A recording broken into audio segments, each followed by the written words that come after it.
It's all 2 weeks done. The minute record gets hit, all you hear is. I try not to. Yeah. Fucking 90-year-old's having his morning soup. Okay, I'll take the lid off. It's good, Ma. It's good. No, keep the lid on. You're gonna burn yourself. So good. Yeah, but I don't want to slurp into the mic all show. That was funny. Yeah. Neither do we want to hear it, nor do we want to hear it. Right. Nor. Who the hell uses nor? Nor do we want to hear it. Fucking Canadians. All right, Watson. Whilst I read this book. Yeah. Only Watson uses the word nor. I love him though. I don't think he does use it. He may use nor. Noriega. Anyway. All right. Welcome to Exploding Heads Horror Movie Podcast, issue 139. How's everybody? Oh, no, good, man. I got crickets. I said issue. Nobody cared. I asked how is everybody. Nobody fucking said shit. We're so used to it. We're so used to it now. I'm still in fucking vacation mode. Yeah, what's been up? The show? It's been a long time. I didn't even watch the movie for the show tonight. Yeah. He wishes he didn't. Yeah, it's about a 50-50. That thought. Yeah. As I anticipated. Let's jump right in. Remember, there's one of them. One of them is French, so by default, it's going to be it gets a passing. Why does it automatically, if it's French, do I love it? Because there's some sort of it's not French Canadian. It was filmed in Oshawa. You've never disliked a French movie. That's why every time we've ever had a French movie on this show, it's been favorable. Trouble Every Day was nah. It was okay. Okay, who's cooking bacon? Who is that? No, that was someone flushed the toilet. I'm in the unfinished basement, right? There's a fucking drain pipe right beside me here. Wait, hold on. I'm going to get a drink. Oh. Delish. Oh, man. Yep, that's my son. I could take it. Yeah. He needs more water. That reminded me of that thing. I was going to bring back that question on the group page because it came up again at work the other day because we have new people at work. And I don't know if you guys remember way back when we talked about Come to Daddy, I said that I presented the choice at work. And I said, to me, there is no choice. You drink a cup of semen or you get your ear cut off. What's the choice here? You know what I mean? But it led to conversations. Then somebody brought up, remember that conversation? I remember that conversation. That was a year ago. I know. It was a bit. Yeah. So we have new guys at work, so I wanted to get them in on the action. I should pose this on it's like orientation questions. Yeah, answer it right. You better answer the right way. I'm not going to like you. Right. Cup of semen. Here's the door, fuckface. You took the cup of semen, though, didn't you? Well, isn't that the logical choice? It depends whose semen it is. It doesn't matter whose semen it is. It doesn't fucking matter. Do you want to matters to me. The rest of your life, or big deal, you drank something that you didn't agree with once in your life. Come on. I don't agree with you, semen. Didn't agree with me. Oh, I need Tums. There is no choice. That might be Canadian medicine. I need Pepto-Bismol. We have Tums. Okay. Tums. Is that commercial still on? Tums. Or no? No, you only remember jingles from the fucking 80s or 90s. Is that still on? The 1880s. Because I don't see commercials anymore because it's the fucking 2020s. There's no need to see them this day and age. That's why. I haven't seen a commercial in 10 years. Why would I? True. They suck. And they suck now. Here's the deal. Some people say, oh, commercials aren't that bad. Here's the problem. There's no soul in them. There's no soul in the commercials anymore. There's no fun. It's not like it was. There's no jingles. Now it's just everyone's just trying to do a waka waka and move on to the next one. It's the same fucking thing. Remember when commercials had soul? Yeah, man. Remember those songs they would have in them? Like, tum, tum, tum. I mean, they tricked you into getting your dirty dollar. Now, there's no manipulation. There is. I think there's more manipulation now because you get those ones that try to hit you in the heart. And you're like, you forget it's a commercial. Like Tim Hortons has done one where it's like showing like, old parents moving out of the house that they grew up in, and the kids are helping them out, and then they hand them a Tim Hortons, and it's done like this lifestyle type. That's the manipulation now. It's fantastic advertising. Those, I think, have what you would call soul, even though really at the end of the day it's just a facade. I think soul back in the day was a facade too. Soul. When I say soul, I think I'm not talking about soul in that respect. I do get what you're saying, and honestly, Rick, you little meatball. I haven't seen it. I love soul 2 food. seconds. I'll be right back. Keep talking, Okay. guys. You don't keep talking. You don't know about Tim's anyway. It doesn't matter. Okay. But like back in the day, like Tim's. Like honestly, first and foremost, I'm surprised that there's a Tim Hortons commercial, but in Canada, I guess not. Again, I don't see commercials here, so I don't know if there's a Tim's on the TV for a commercial. It'd be cool if there was. I just haven't seen it, But that would be happening though. If I was, huh? I just throwing in our Drink a Timmy's catchphrase that we never get paid for. Drink a Timmy's, yeah, whatever. Well, I'll promote them all the time. It's great coffee, So, but it's like, if you were moving out, if you were going to help, family people move out, and you go to their house, and it's like, you arrive there at 9 a.m., there's a good chance that I would show up with that carry tray with freaking 4 Tims in it. Hey, who wants a coffee? You know what I mean? Yeah. And it's almost, people love that stuff. So I know what you mean by soul in that respect. But when I say soul, it's like the same thing like music used to have a soul too.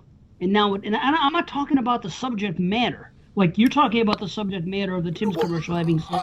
Subject, but also the way they're doing it. Yeah, I know. I get where you're going too. Like, well, now music is. It's different though, because now music is catered to streaming.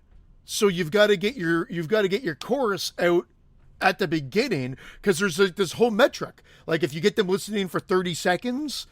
You get X amount of dollars. I don't know the ins and outs of how it works, but that's why you get this. Now a lot of these new songs come right out of the gate with the chorus or like the catchy hook, so that you're in. I'm not talking about a riff from back in the day that built into a song. I'm talking about like a almost like right into the chorus part to get you listening, and then they try to carry that to the 30-second mark, and then the song sort of re-begins, if you will.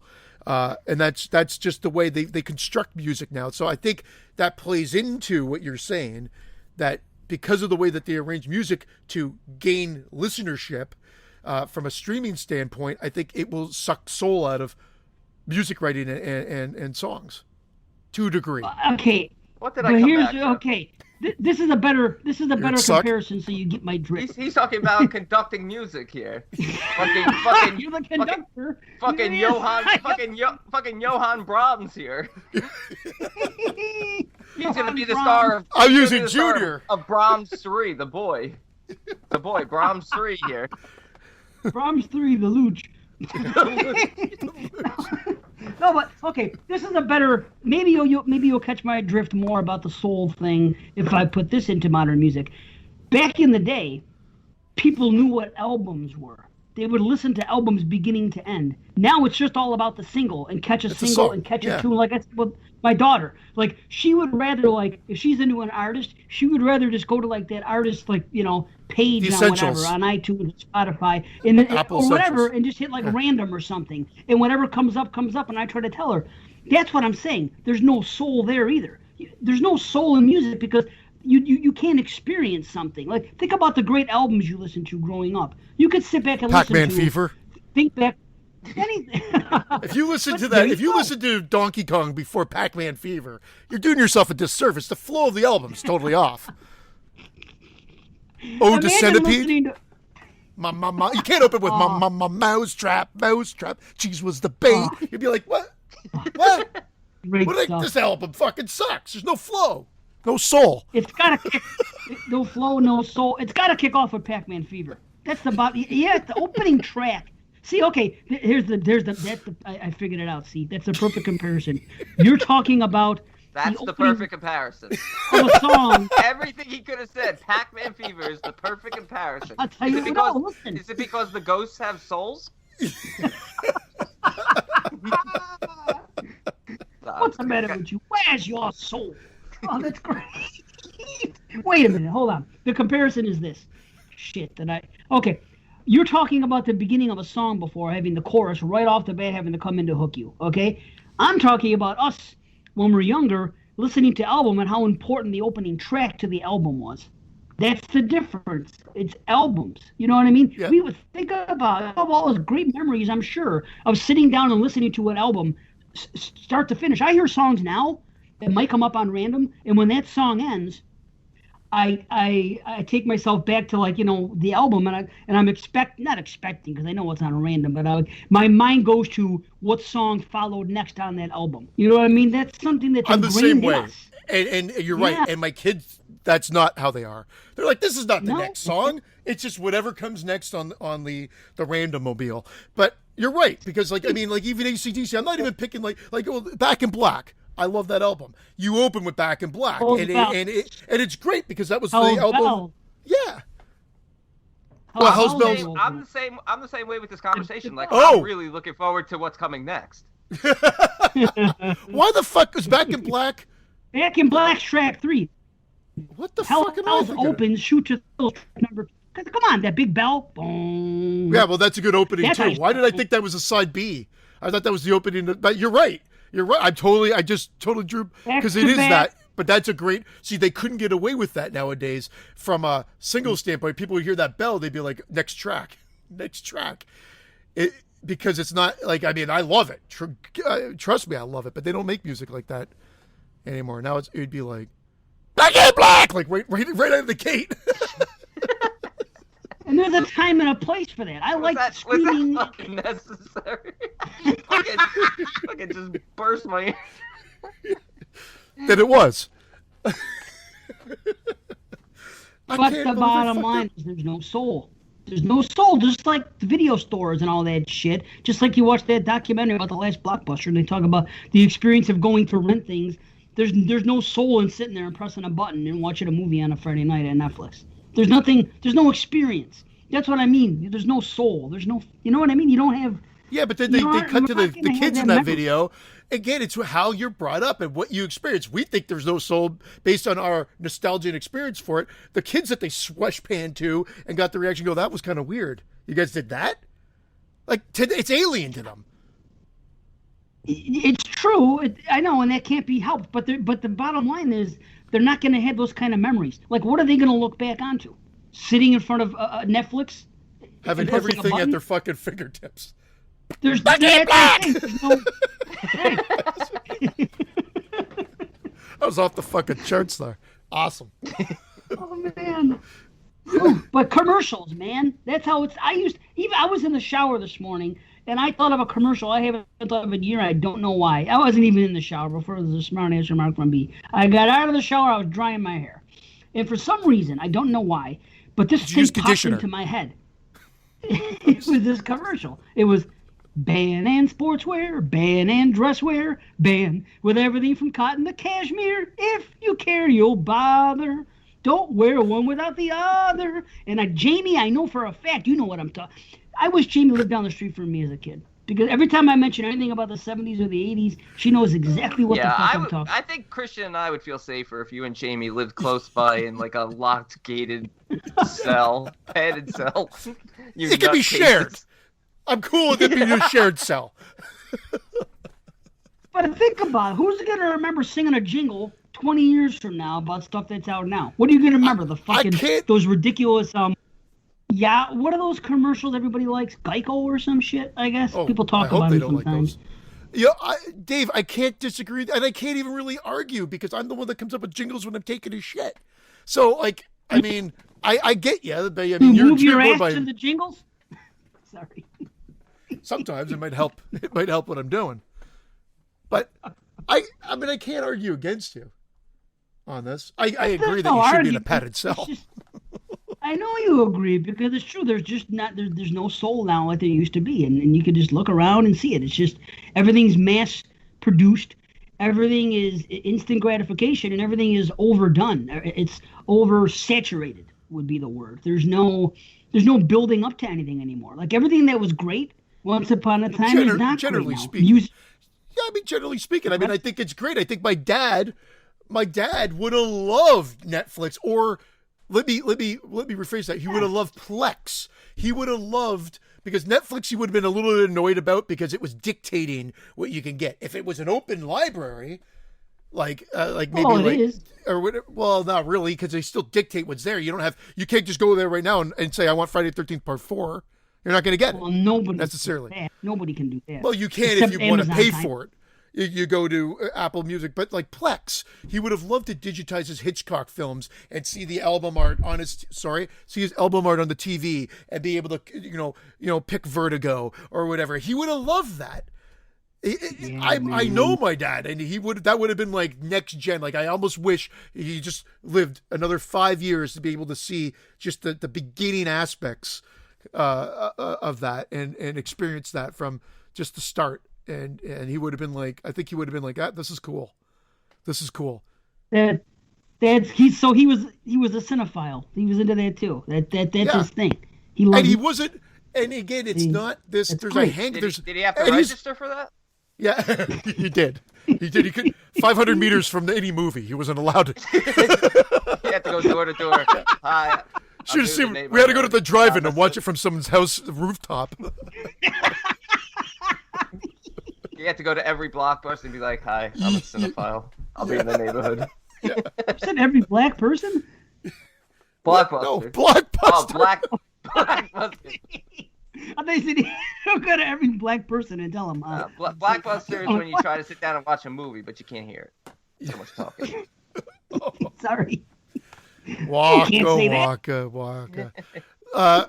So yeah, it's all relative, right? I mean, I get it. Now there's the fear because everything's gone more of the digital route. We're hearing more and more people that some people have never given up physical media, as we've seen, and we will see it on our daily feeds now. Like, oh, thank God for physical media. Thank God for physical media. And I was, like I said, I was on my way out. I was pretty much out. I had a core bit of collection left, some older ones, and then the last year just kind of, I don't know if it's COVID related or what, but I just went right back to collecting physical again. Because I do want the option. I want to be able to just go, I want to watch this right now and not have to figure out what app it's on. Right. It is wonderful, man. And did you guys see that thing I put in the chat the other day? And Jason Lloyd told me about it, but it was about the Netflix and the Dolby and all that stuff. No. Did you guys happen to get wind? Okay. Well, listen to this. Apparently, Jason was watching this. He watched his YouTube video, and he's been in the market because of what happened with him, being in Texas and everything.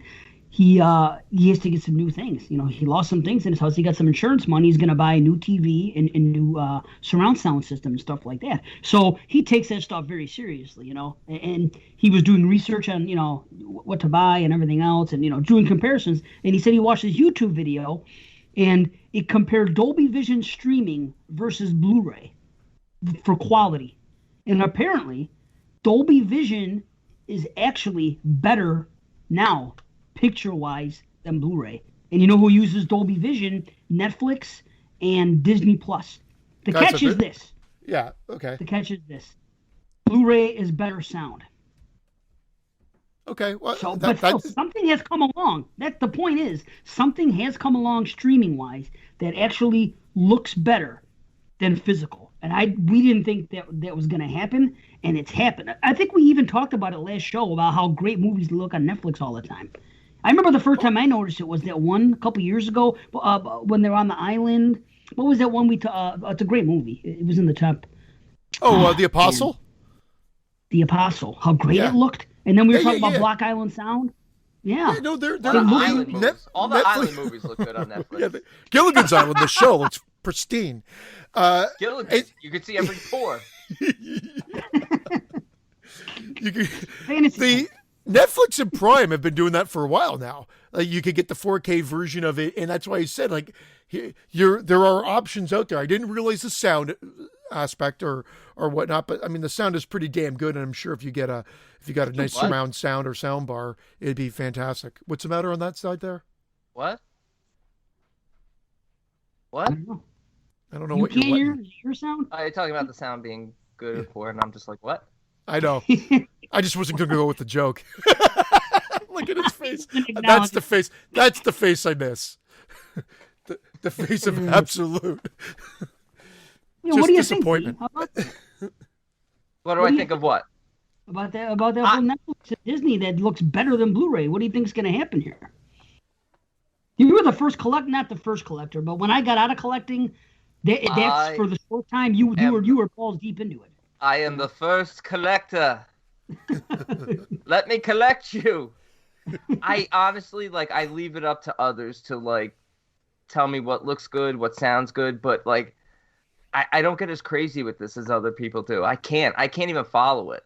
It's cool. It's awesome. Don't get me wrong, but I can't keep track of sound quality, picture quality. I'll almost just throw on a VHS at this point. I don't care. I just want to watch.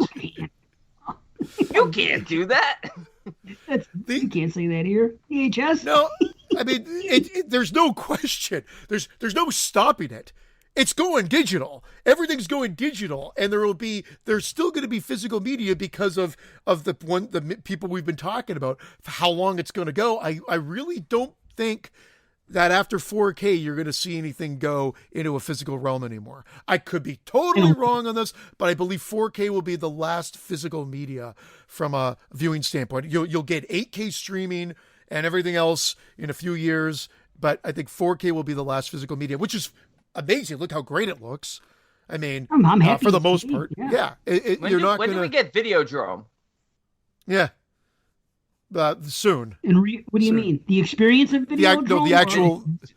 We actually get tubers and yeah, when do we watch something in such high def that it fucking causes boils and our fucking eyes to melt? That's phase 4 of COVID. Wave 4. Sorry. But you see that Warner Archives are not doing that. The Warner Brothers isn't going to have physical media on their site anymore. So, I mean, you can get them on Amazon, but they're not doing the 4 for 44. They said that was their last sale. They announced they're not going to have physical media to buy on their site anymore. So it is going there. Luckily, we have a lot that we need. Get all the old stuff you can. It's not, but eventually it's going to sell out. But the thing is, in the future for new movies, it might not happen. Now, I'm a PQ guy. So if Netflix looks better, I'm going to be happy with that. You know what I mean? But there's the story. You don't really own what's on Netflix. It's in the cloud. It's what a lot of us preach that. It can go away anytime. So give physical anyway. But if I'm sitting here and I know for a fact, what's that? Iggy Tuna. Dinky Tuna, where you can buy the DVDs or the Blu-rays for Netflix. Oh, that's right. Yeah. But honestly, you don't need to unless you're really that uptight about the sound. You know what I mean? At this point, if you're sitting there holding the Blu-ray in your hand, or not holding, okay, you know you have the Blu-ray, and then it comes up on Netflix, and you know that it looks better on Netflix. I'm to the point now, I'm not going to walk downstairs and grab the Blu-ray. Why would I? I go for what I think is the best quality. There's nothing to do with physical versus streaming. It's what I think is the best. I do that now as well. I do that on Amazon all the time. I will stream movies. They have a lot of Vinegar Syndrome movies that I own. I might throw it on Prime just because the picture quality is just as good as if I took out the Blu-ray. Well, it's not just as good. I mean, it's not yet. I mean, Netflix is. Apparently. No, I know, but look, Shudder is not. Shudder is not there yet. I can't see a difference on Prime. I think it looks Tubi's great. far from it. Prime is fine. I agree. Prime is fine. Shudder's hit and miss. For instance, okay, so on a side note, but on this topic, Preston DeFrancis was on 2 episodes ago of TJF, and we talked about Ruin Me, and again, it was a Shudder exclusive, and he says the best way to watch that movie is if you get the made-to-order Blu-ray. He says the downfall is it's made-to-order, but he says that I don't care. To him, matched the quality, and this is coming from his DP, that they did from the color correction when they were doing the color correction. He says the Blu-ray is the closest representation of how they want the movie to look. So he says, so if you got Shudder, so if you got Shudder, fuck up. If you got Shudder and you want to watch Ruin Me, great. You've got it. It's there and whatever. But if you want to see the best version of it, he says He says get the Blu-ray. He says will be definitely no questions asked. And I have noticed that when you put Shudder on, some movies are good. They look decent enough. Like they're not like pixelated or anything. They look good and they're not like Tubi. And sometimes they look great, but I still feel it's not quite the same as when I pop on a Blu-ray. No, depending on the film. I think it was Demons, or what something I put on. I'm like, wow, this quality is really kind of shitty comparative. Maybe Christmas Evil, something, and I had to put on the physical disc instead. And I compared. I'm like, yeah, there's a difference. Maybe they don't have that copy on there. But you figure it's like, you think they got it cheaper to stream like the DVD version of it or something like that. I don't know how it works, but that just seems weird. I watched Asylum on Prime, the anthology, and I watched just the regular version because it had subtitles. They had a digitally remastered one, which was much crisper, but it didn't have subtitles. So I watched the more pixelated version that had subtitles. Yeah, subtitles are more important to me than PQ. So yeah, right. There you go. That's okay. Yeah. Different for everybody. I like it all. Yeah, right, exactly. I mean, I like subtitles too, but I don't know, it depends. But the thing is, they're taking that step now. Now that we know that it's going there, we're going to see more and more. And I know collectors don't want to hear it, and I myself collect. Don't get me wrong, but my allegiance to collecting isn't always about having it in my hand.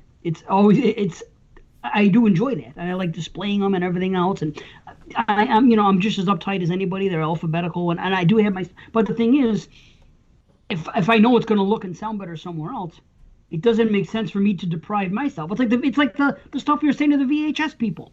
You know what I mean? Just like, why in this day and age when I want to watch a VHS, unless it's for a gimmick for a night or something like that, when modern technology, why would you go backwards? It doesn't make sense to me. Again, to each their own. But you know what I mean? And I'm not going to say they shouldn't do it. They could do whatever they want, but it's the same thing. I want the best picture and sound. What's wrong? You know what I mean? VHS people, man. There's a title right there. VHS people. There's movie 12. They came from the gutters. Nice. VHS people. Man. They'll get you in the end. Amazing. I listened to Friday Nightmares. Yes, I listen, Brandon. There's a lot of Brandon bashing on it. I fucking love it. It's great. I'm kidding. It's not bashing. No, there's no bashing. It's all in love. They love you. They love this guy. But where I'm going with it is, I believe Heather said that the Arrow streaming service was not available in Canada, and it is available. I have it on my TV. I haven't done the free subscription yet, but you go through their catalog too, and I can see that. Like, I mean, they've got a lot of their exclusives on there, or their releases ready to view. They got the Stylus ready. I think that was like one of the new releases. Did you watch it?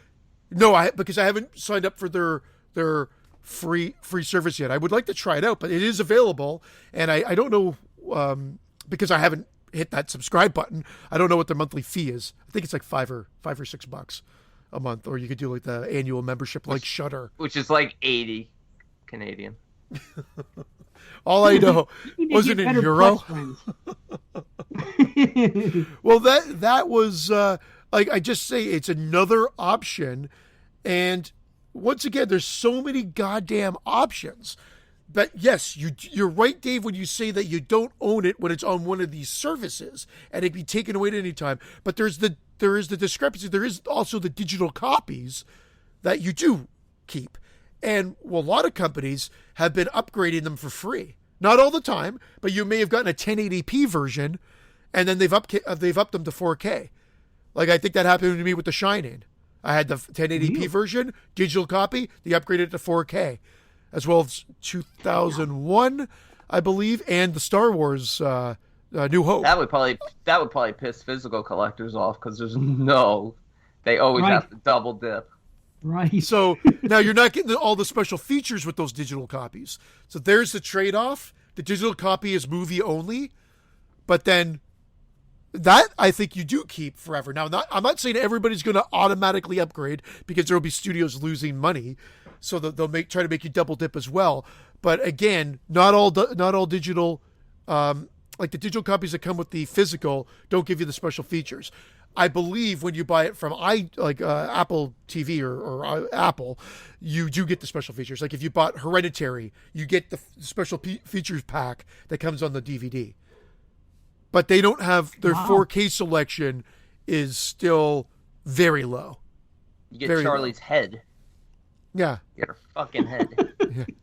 I just want to keep it right here on a. That's what you get shelf. physically. Oh, perfect. Brandon's would blur my foreground. Beautiful. What did I do? Oh boy, why did you mention it? Nothing. Everything's He's perfect. gonna turn his camera off, and there you're back. No, I fixed He's it. back. You're back. He's Yeah. back. Whew. Can you Dodged a go bullet there. revert?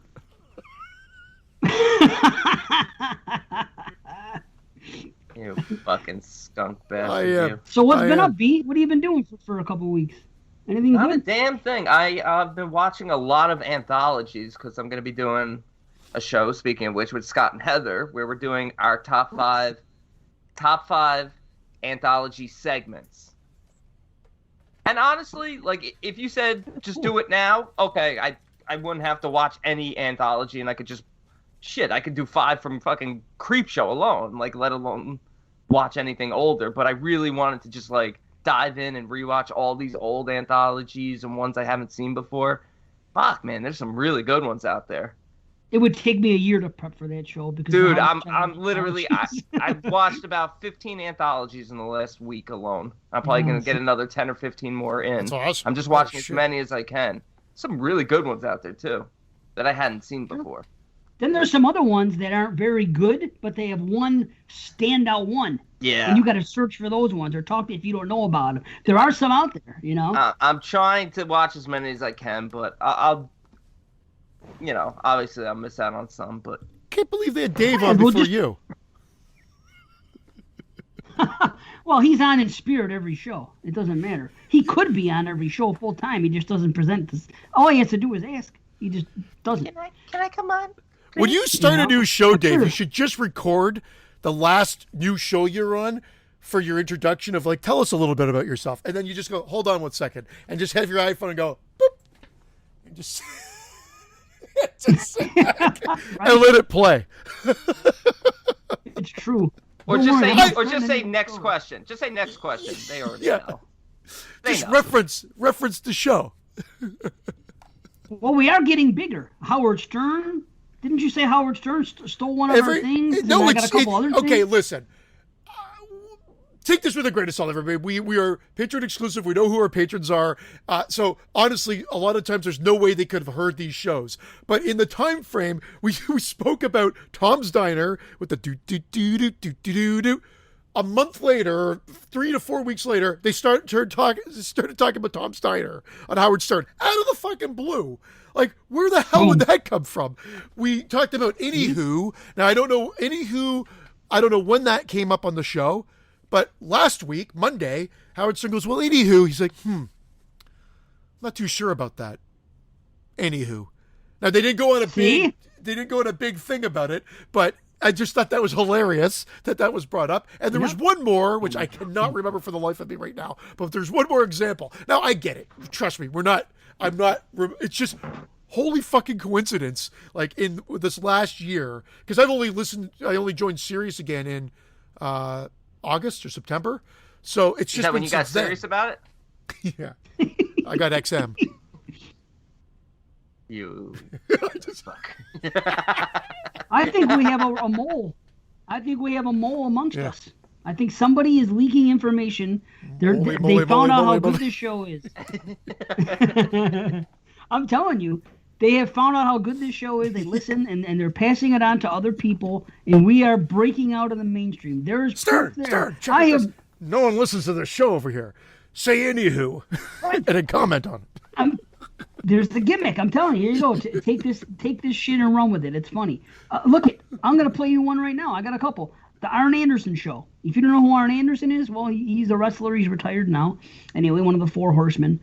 Anyway, this is what he said the other day on his show. He said 2 things on his show that tie back to this podcast. And this is Arn Anderson. So listen to this. Go to Baltimore to watch the Super Bowl? They ship it, baby, over at jimmysfamousseafood.com. Yeah, me and Shavante, we both got a whole box of crabs. Probably not the first time Tony got crabs, but that's a story for another day. Oh, you can't say that. See? You can't say that. Come on, man. Come on, Arn. Yep. Now, he says something else on the show that we started here. Hold on a minute. Good old Aaron, double A. All right, let's see. Right about. Let's What see. about now? Aren't you gonna give us He credit? looked like cock of the walk. No matter where you saw him walking through. See? I don't think we can take credit for cock of the walk. According to Supposedly, you guys, everybody I said in it. society used the term. Well, here's the cock of the walk. That's the cock of the walk. Ah, cock of the walk. Yeah, Like I said, it's coming I just- back for some reason. I haven't heard it ever in my life. All of a sudden, everybody's using this fucking term. I think it's a sexual term. Hey, baby, let's do the cock of the walk. It thanks to should me. be. It should be. Thanks to you. You're not, you're not, you're not gonna believe this next one, and it might take me a second to find it. But we were talking about this on the last podcast. The last podcast we were talking about it. We said that we were going to open up a company and we were going to name it this and everything else. And sure enough, I was walking, doing my job, and I come across this thing, and somebody named their company what we were going to name one of our companies. Stolen And- cat? Stolen Kitty? Stolen Kitty Productions? Now I gotta find- Unlucky Lucky? son of a bitch. Where the hell is it? Now I gotta find it. See, a I'm a cool little name. unprepared. Is it Arn? No, I it's don't, I don't not. trust this guy. I gotta keep him at an arm's length. Oh, man. Maybe I could go to photographs. See, that's the thing is I got so many damn things in my phone.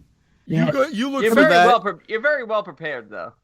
well, Yeah. it's hard to do with because I'm going back. You know what I mean? It's 'cause- fine. Again, So I'll tell you what though. Go ahead. You got something to talk about? you look for it, and I'll kill some time. So 2 weeks ago, I hit the scale. Remember, I've been working from home for 98% of the last 13 months now, I guess. So I hit the scale. I'm like, holy shit! I never in my life thought I'd hit this number, but I was at 200 and something pounds. Oh my Is that- god, you fat bastard! You can see me on the show every day. So again, I always, or every 2 weeks, I usually here and there. So I'm like, I got to do something about this. So I'm almost 10 pounds down now from that 2 week mark. Nice. I didn't And want to so- say anything, but it was starting to look like they looked like they just fished you out of the Hudson River. That's how bloated you looked. It's because it was too easy. I come downstairs. I'm not leaving the house. I just open up my goddamn computer, sit down in my chair, and I'm like, there's the kitchen. I just had breakfast, but I could have a snack. And then I'd go back for a snack. And you get up, you do 5 things, you go up and just go to the fridge. It became it was like a routine. It was just like this wacky routine because it was just there at arm's length. Like I was like, you got it. It was arm's length away. And I was, Double A. and I went back and I was just like, I can't believe it. And then I hit the scale and then I remember seeing 194 and I was like, what the fuck? Because Dave was talking about hitting a record load 130 something. I'm like, how is this motherfucker 130? Congrats, but how is this fucking guy 130 something? 130. Yeah, I mean this is crazy. I'm like, I what didn't the get. hell? I got to 130. I got to 137 or some shit Yeah. like that. That was my all-time low. Right now I'm at 150. So look how quick it comes back. 137. I'm not I gonna looked get like I higher was than like this. in chemo. You know or when I'm something gonna like hit that. 137? When I'm on hospice. I Yeah, can't wait to hit 137. yeah. I would never. Well, I how mean, tall are you? What's your height? 5'8", but I think we just have different. I'm 5'8". yeah, and I think I'm I guess I'm 5'9" ish. I might be a I'm little like taller, but I just say 5'7" and a 5'9". Oh, look at that! Christian's huge. He's the tall guy in the I'm group. not tall, just tallish compared to you two. You're allowed to have an extra 10 pounds then. I'd rather I have was what he has. 196. I was right there with you, Christian. I was 196 in October. 196. You should and I weigh was like, 160. That's exactly what I should weigh. 160. And I was up to 190. I've been as low as 148 and as high as 196, and now I'm at 170, 175, 176. And the I'm lowest working I've my ever way back been. to- Well, And that's he awesome. should be like So 165. sorry, wait, Brandon, where are you? Right I've now? lost 20 pounds. I'm down to Awesome. 176. Yeah. So I was my lowest ever when I actually did this deal. I've never really done this in my life other than these 2 times. And it was again back in 2013. I thought the same thing. I'm like, oh, this is weird. I've never gotten into the 180 range before. I've always hovered in the 170s and never really cared. So then when that happened, I went and I was 168 and that's the lowest I've ever been. So my goal is just to get back into that to 175 max. It's where The viewers of the YouTube channel, thank It's you nice. for this. less of me to love, but again, I'd rather I'll take a couple of inches off here to gain a couple of inches down there. Yeah, You know, right on, buddy. 5'7.5" sounds okay. great if I've got a cock down to my ankles. See, you're junior level. Look at them. See, nice. I honestly would be happy if I got out of bed and tripped over my cock every morning. Like that was the start of my every day or something like that. Like I want my daily routine to be doing the Rocky training montage, but like jumping rope with my dick. That's how I want to start every morning. I want to wake up with morning wood, stand up, and pass out because all the blood's in my cock, and it's so much blood. Like that would be awesome. Like I want to be in the hospital to explain that while I'm getting that bandage, that ridiculous bandage wrapped around my head. Be like, what happened? Be like, man, all the blood was down there, and they're like, let me take a look. I want to slide out of bed and have my dick hit the floor first before my feet, and I just pogo stick to the washroom. Ding, ding, ding, ding, ding, on my dick. Let me ask you guys this. If you had a 10-inch cock, let's say you had just had a huge cock, and, would you just have gotten into porn? Because really, if you have a cock that big, all you would have to do is find a studio, walk in and say, come here, unzip and say, check this out. And this is soft. You know what I mean? Would you just have gotten in so you can just bang, hundreds of girls? I know for a fact I would have. And the junior's no slouch, but when I tried to get in, I was told that I had. Don't tell yourself short, Junior. You're a tremendous slouch. Awesome. My balls are slouches now, not Junior himself. But do you think you guys would have done that or no? I would like to think so, but it's about more than that. It's the performance. Yeah. I still don't know if I'd have the like. Be more attention. You do gangbang videos. You only got to do a little bit here, a little bit there, and shoot a load at the end. Yeah. And just put it on loop. There's always an answer. There's always an answer. Believe me, I've seen enough to know. I thought you said there's always an asshole. That's the slogan for anal porn. There's always an asshole. Right. It's also the slogan for this show.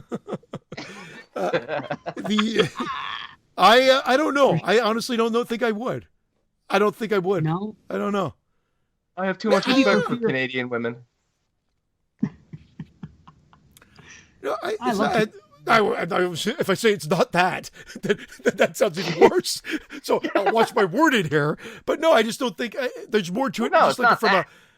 I don't know if that would have been what the realm I would have gone into. No. Make a you lot do of it for money. just 10 years. Guys don't last that long in it. You know what I mean? You can't do it forever. I might have forgotten to put my I pants on a in. few more times, like at a party. But oh shit! How'd this happen? And let nature take its course. That's how I met Vince. But I would have done it my whole 20s, 20 to 30, and then moved to Vegas. Nothing would have changed. Instead of working at the pizzeria, I would have gone out and got into porn for a good 10 years. Because it's like I always say, every time I watch those movies and I see all the stuff going on, I'm thinking, man, if I could, and it sounds so blasphemous and so bad, but it's like, I think, man, if I could die and go to heaven, this would be it. That's what I think about. I know it's terrible. It sounds bad, but it just looks like the greatest damn thing to do. You and doing all that stuff with like two girls and everything. Oh, man. But anyway, I found it. Check it out. Cup? Yeah. So this is the front of the store. I want to be the cup. Oh, okay. I'm walking by and I see that door. I didn't see it. I didn't want you to see the title. Oh, okay. I saw the door. Okay. There's the proof. I'm walking. I didn't Google this or nothing. I literally am walking and I see this. And then look at this. It's like we doubt him. Look at this place. Hebrews. Oh my Lord! God damn it!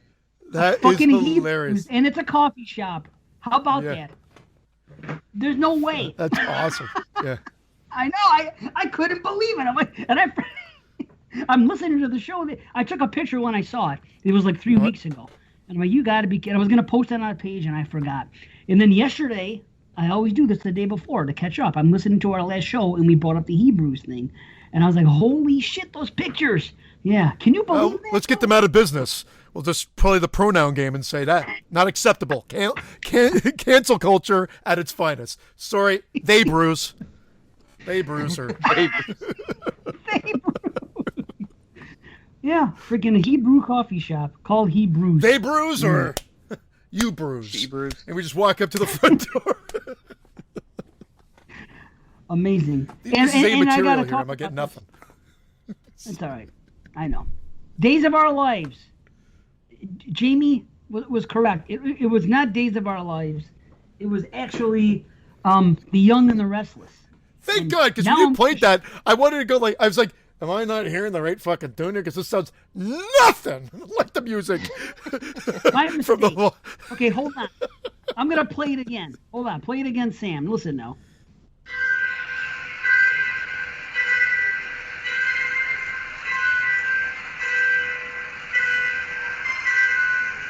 Okay, you get the idea. I won't do the whole thing. And now, for some reason, I thought Days of Our Lives, but again, back in those days, everything was, Of your life? those were the two popular shows. It was Days of Our Lives and The Young and the Restless. So now, Young and the What about Restless. emergency? Sorry. Here's the original theme. Oh, of course it adds, so sorry, folks.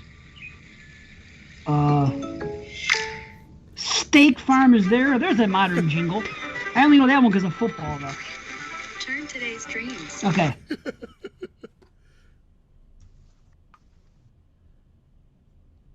Identical.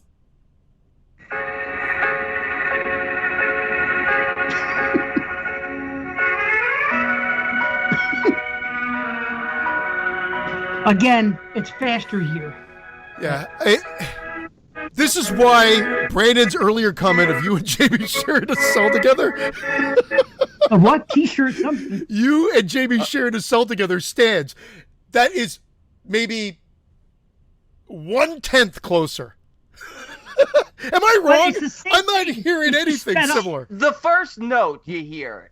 The first note. After that, nothing. Okay, Well, thank maybe you, it's just the Brandon. first note. Because I feel like I was like, wow. No. I go, even in Jamie's comment, I'm like, that's somewhat closer or something. That's definitely closer than that. But it's still miles away from anything close. Kilometers away in Canada. Either way, it took me right to it when I heard it. I was like, wait a minute. As soon as I heard that note, I thought of the soap opera. You know what I mean? So there's something to that. Wow. Maybe, again, it's like I said before, I could play Name That Tune with the best of them. I think that's what, if I hear one note, like there's this thing at work the other day. No one knows what I'm talking about, but this guy has this computer at work, and when he gets a new job, it's the noise it makes on his computer, and it comes up, and it goes like this. It goes, didn't, right? And every time I hear that, didn't, I think of the fucking thing for the movies. Oh, yeah. You know? Hey, you know But what? that's- We got a I hear huge one tan- or no or two. You never finished your. You said that some new people started at work, and you gave them the survey question of cut off your ear or drink semen. I don't actually think we actually finished that discussion because we went off on a tangent. Well, A 48-minute they tangent. were like, wow, I got to think about it. They were both said, and these got like two guys like that are 20 years old. I'm like, what's to think about? I said, and I talked about it, and they just, they just get a kick out of me. They It's didn't like I have feel to like think I'm doing about it. They just wanted to get away from you and get to HR. Fucking crazy You guy. heard our managers asking. I didn't even hold. You the got fuck an on. option I here, didn't bring it boys. Drink my cum or cut your fucking ear off. A or B. up. Yeah, for future planning. You want to get a promotion before? Yeah. No. Don't you feel? Wait. Don't you dare step over me. It's job. I didn't even bring it up. Another coworker, but my friend Jamie, she brought it up. Not Jamie Salmon. You This were- girl I work with named Jamie. She brought it up. She goes, Dave, yeah, remember this and that. You guys got to hear about this thing. You did because we started somehow the subject of the podcast came up. Actually, they even listened to Exploding Heads. These two guys, because when I'm at work lately, these guys, I feel like a stand-up comedian. It's like I get up there and I tell stories, and they're just oh this fucking guy. So apparently, I make these guys laugh. So anyway, I'm telling. What am I, a stories. clown? You got to do that one. Yeah, exactly. I even said that too, right? So she brought it up, She goes, oh yeah. He goes, remember that thing that you got to tell them the Come to Daddy story or that movie? I said, okay. So I told them the Come to Daddy story, and then I said, so I'm going to ask you guys here. Well, as long as we're on the subject, they're like, I don't know. And I'm like, I go, what's to think about? I don't get it. No woman. Pardon me, not no woman. It's going to be harder for you to get laid missing an ear. That's all I'm trying to say. If you drink a cup of cum, no one ever has to know. No one. It's not going to affect your life They sell that at in all. Hebrews. Like, Hebrews, what'd you say? They sell that in Hebrews. Can I get a cup of cum? That's their slogan. Hebrews, you'll never have to know. Yeah. No one will ever have to know. I'm just brewing up a fresh batch. Come here, I'll butter your fucking popcorn. The old Dice Man. Where's the Dice Man been? Anybody know? Is he running a gym maybe? He posts videos to Facebook all the time. He's on a set of something or other right now. But yeah, he's been doing some stand-up comedy gigs to very socially separated crowds. Oh, forget about it. What can he say these days? Holy shit, his act was fucking... As I say, you think things are offensive now. Go back to the fucking early 90s. You want to be offended here. That's what I'm saying, though. The guise is if it's under the guise of comedy or under a social commentary, you've got carte blanche. No, you don't, but you can use it as a crutch. I believe you should. I believe you should. I believe you anything. And George Carlin said that years ago. You can joke about anything. He goes, I believe you should, and you could. And he goes, he said people don't think that rape is funny. He goes, I'll tell you how rape is funny. He said, picture Porky Pig raping Elmer Fudd. He said, that's funny. You know what I mean? Everything is funny. I don't give a fuck. Again, that's just me. I think that people just, whatever. If it's a joke, let it be a joke, But forget about going down that train. Although they had a really good conversation on the latest 22 Shots, and I wish I would have been there about cancel culture. And it would have been, I was like, man, I always say, I do that all the time listening to podcasts. Man, I wish I were there. I got so much to say, and I won't say it unless I'm speaking it on a podcast. I would never say anything. I'm not going to type, and I'm not going to waste my time because I'm not trying to change anybody's mind. But if you're actually having a discussion with somebody. Change my mind. Oh, that. Fight me. Fight me and change my mind. I love it. How about Godzilla versus Kong? Hopefully I can get to it today. I just don't want to get spoiled. All I care about is I don't want to know, if there is a winner, who won. I've been avoiding it so far. But I got to watch it defensively. Kong rips off Godzilla's head, and at the end, Godzilla winks. At the camera. Dong! And then slam cut the credits. That would be amazing. Oh, I would even be happy with that. What a callback that was. He's walking through the water, holding Godzilla's head. Here comes Parker. King Kong's eating a sandwich in one hand. He's got Godzilla's head in the other. Here comes old Parker. This has to be in the movie. You know what I mean? Kong versus Godzilla. Oh, that's amazing. Oh, I hope Kong does rip spoiler and down his neck. I haven't so watched sick it. of Godzilla.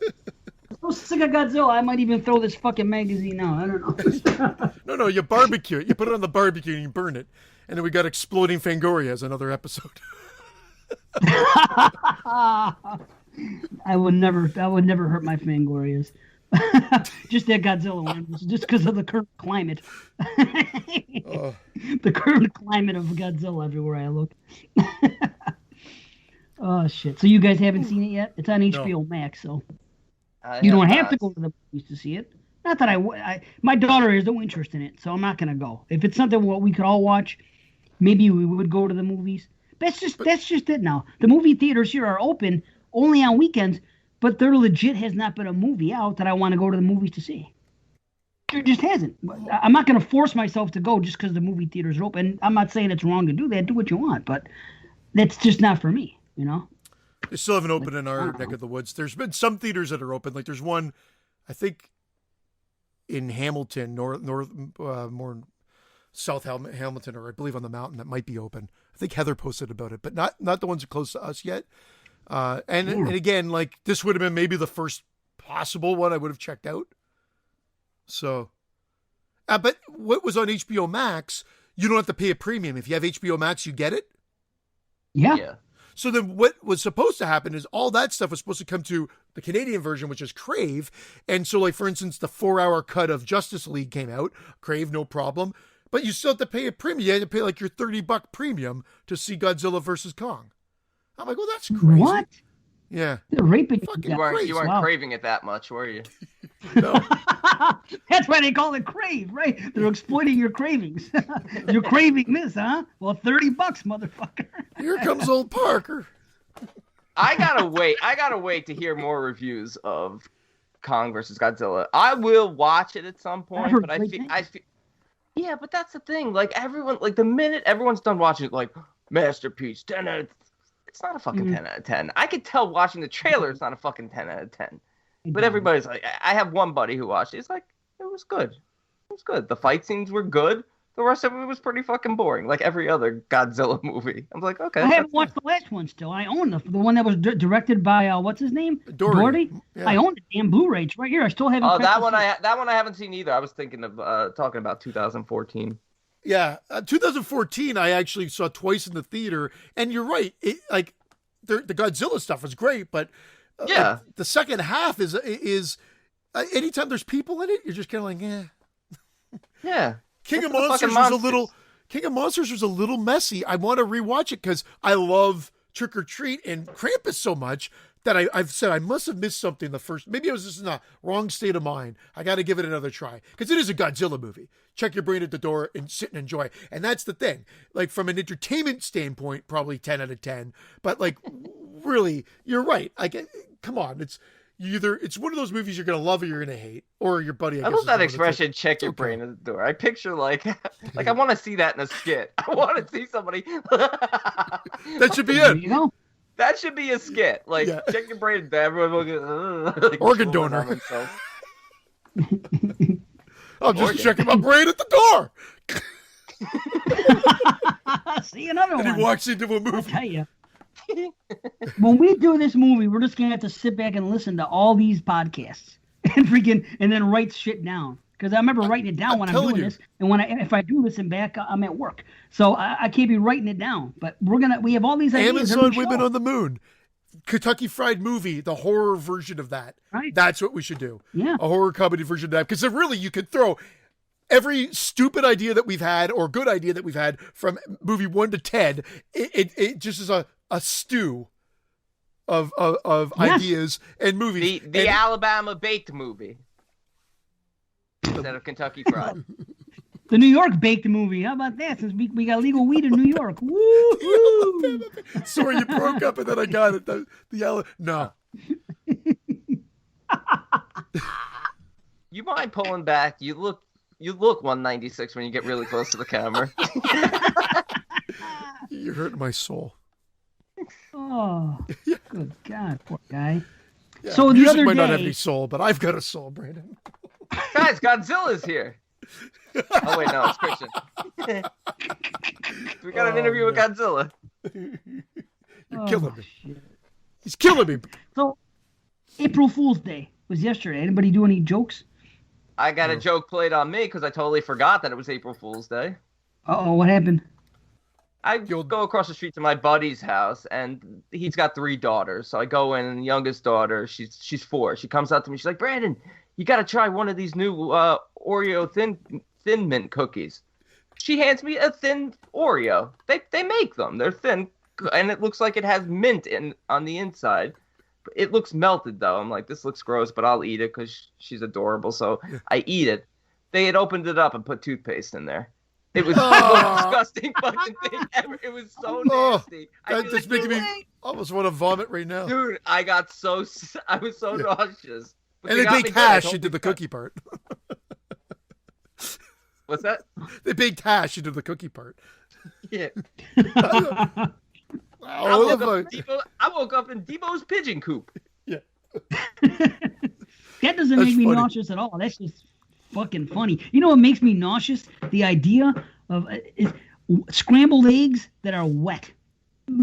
I love. It makes me gag to think about. Like my wife and daughter eat these scrambled eggs, and sometimes before they put the stuff in the dishwasher, they wipe it off in the garbage. They put in they how you do things. Sometimes you clean things off before you put them into the dishwasher and you put them in your sink. Well, sometimes there's some residue in the fucking in the drain there, and it's like an old piece of scrambled egg. Even it's the one thing old food makes me want to puke. But when I think about scrambled eggs, like seriously, right now, I'm fucking almost gagging. Dude, I thought you meant like legit scrambled eggs when they're cooked perfectly and they're still a little wet to them.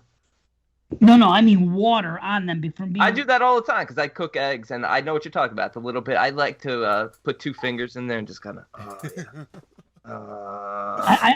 Dude, stop. I'm not kidding. That's the one thing I think that can make me vomit thinking about it. Wet scrambled eggs. Yes. Yeah. The thought of it, like picking it up and putting it in your mouth even. Well, from the looks of Christian, it looks like he's been eating a lot of wet scrambled eggs. Have you, this fucking guy, have you ever just had a raw egg? Have you ever tried? I tried to do it once. It went like Hulk Hogan? It came right back out. Nah, you Tried can't. to do the old Rocky Balboa. No, it's horrible. Right. Oh, there's no way. Well, I played a good April Fool's joke on my mother yesterday. I put up a post on Facebook that only she, my brother, my wife, and my wife's cousin can see. And I put up a picture. I said, my mother at her house, she's only lives 5 minutes from me now, right? But we've had an in-ground pool there all our life, okay? And we go there swimming all the time and everything else. And my mother wants to have my daughter there every chance, she can. So yesterday I put up a picture announcing that we...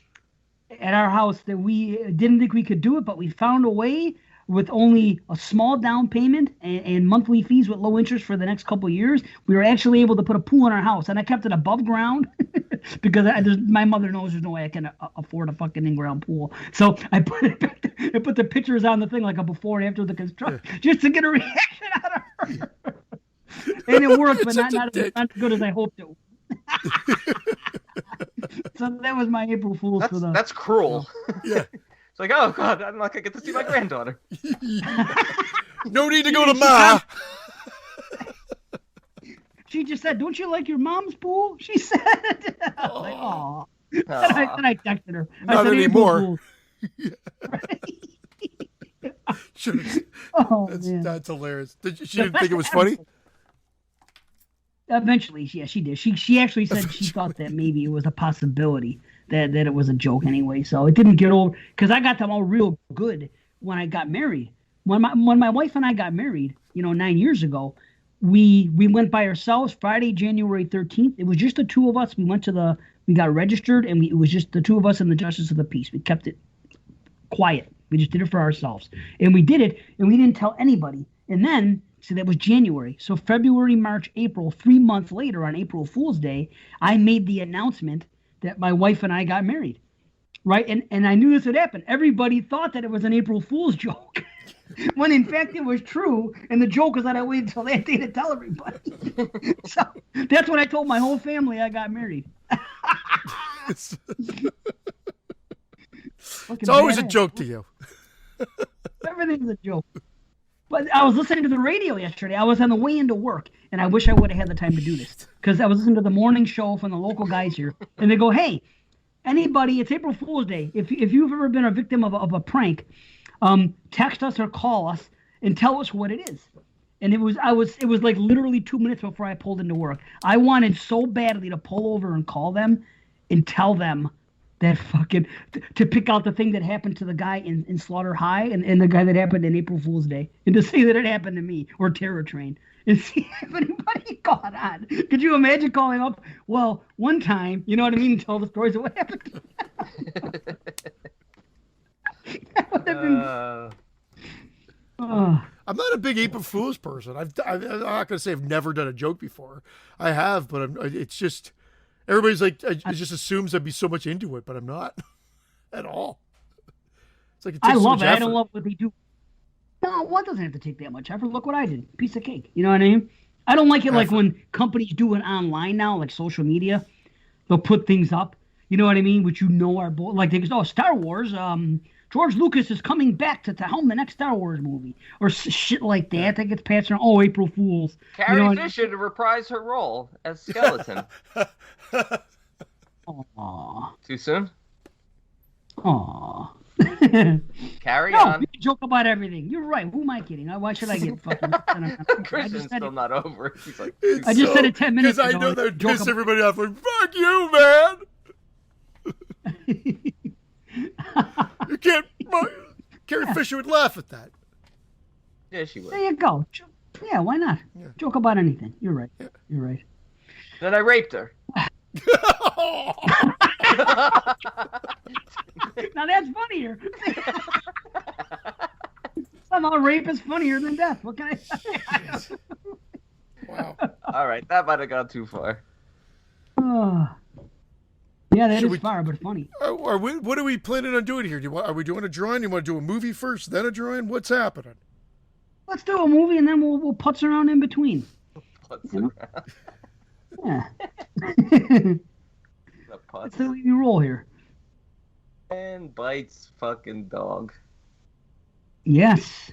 Man bites dog. Man buys dog. Man bites dog. Man buys dog. Buys dog. Or in Dave's case, man steals dog. Man steals cat. Man bites cat. He should have bit a dog in this movie. He should have. He just should have been walking by and like bit like a dog's ear or something, and then it, makes a noise and runs off. That would have been honestly. This movie could have used some animal killing in it. Aww. Not real animal killing. that was so overly dramatic. Aww. All right, Man Bites Dog. This is from 1992. A film crew follows a ruthless thief and heartless killer as he goes about his daily routine. But complications set in. Jesus, I can't talk. Buddy. But complications set in when the film crew lose their objectivity and begin lending a hand. Okay, this movie's on my list, the found footage challenge list. I had only seen it once, and that was enough for me, and I put it right on the list. And I haven't seen it since, and I've figured out why. Something about black and white movies that are very serious, I don't like to go back to them very often. I don't know why. I just feel dread. Like that other movie that came out last year, The Golden Glove, right? I enjoyed it, but not for Golden whatever Glove. reason, You're the Demon Laplace. that too. Yeah, But wasn't the Golden Glove black and white too? No. Golden Glove wasn't black and white. No. You're thinking of the Black Gloves from a few years ago. The Black Gloves. I'm mistaken. In my mind, that movie, The Golden Glove, when that guy was killing people, the serial killer, that was black and white, but it's not. It wasn't black and white. It was just bad. Okay. Aw. Okay. Although Human Centipede 2 is the exception because I find comedy in it a lot, actually, especially the first half. So, but something about real serious tone murder. First half of the Centipede or first half of the movie? The first sequence. Holy shit! First half of the Centipede. It is always the funniest because it speaks. I'll give you that. Did the Centipede speak? It must have spoken part two, right? I just don't recall it. I don't know, but I picture you in the movie in black and white laughing, going, "It speaks," and that makes it even more terrifying. It is funny though. I wish we could talk about that movie. I think it's a funny fuck. They're all funny. That's what's so weird. I always talk about, I don't like horror comedies and this and that and goofy comedy, but I'm the one guy that fucking laughed his ass off in Human Centipede 3. It's probably as goofy as it gets. I guess it's just about the tone. I just do not like any of those films at all. Wow. How many times have you watched the other ones, like 1 and 2? I'm not going to try to tell one you. time each. Like that was enough. Like no interest to go back to revisit. That was his first sequence. Go back now. You should go back now with comedy in mind, and I think you might get a lot out of it. Give it a second sequence. No, I'm telling you, watch 1 and watch 2. I think you might. We should. I think I actually turned it off. I think. Yeah. Watch it backwards, and the Centipede maybe like an gets hour smaller. in. I could have finished and then. No. And then by the time you get to 1, it's a very small centipede, and it's not even horror. We should have a segment where if one of us really likes a movie, we should have another host give it like a second chance that's only seen it once, and then come back and report on it. I think we talked about that before. I think it's a fun idea. Yeah. All right, Christian. Human Centipede 1, 2, and 3. no, Nope. just one. Just for comedy. Well, one maybe I've watched one twice. No, I think it's just once. It's funny, dude. Think about everything the Japanese guy says is really funny. He's yelling the whole. I'm sorry. Let's talk about Man Bites Dog. I'm sorry. Well, for me, this was the second time watch as well. I watched it way back when it hit video, and I really enjoyed it because at that time, I think it was, I'm not saying it's not as hard hitting now, but it was unique at the time. I had, for whatever reason, how did I not know this was like a student film? This is like a student production, I think. That won all these major awards. Yeah. How did I not remember that from seeing it the first time? Because that's maybe I did and just forgot, because I remember this being tooted way back when, and I saw it and I quite enjoyed it. Tooted. And I quite enjoyed it back then. Excuse me. I tooted. For whatever reason, like Dave, I never felt the need to go back to revisit it. So I was really interested in seeing it again this time.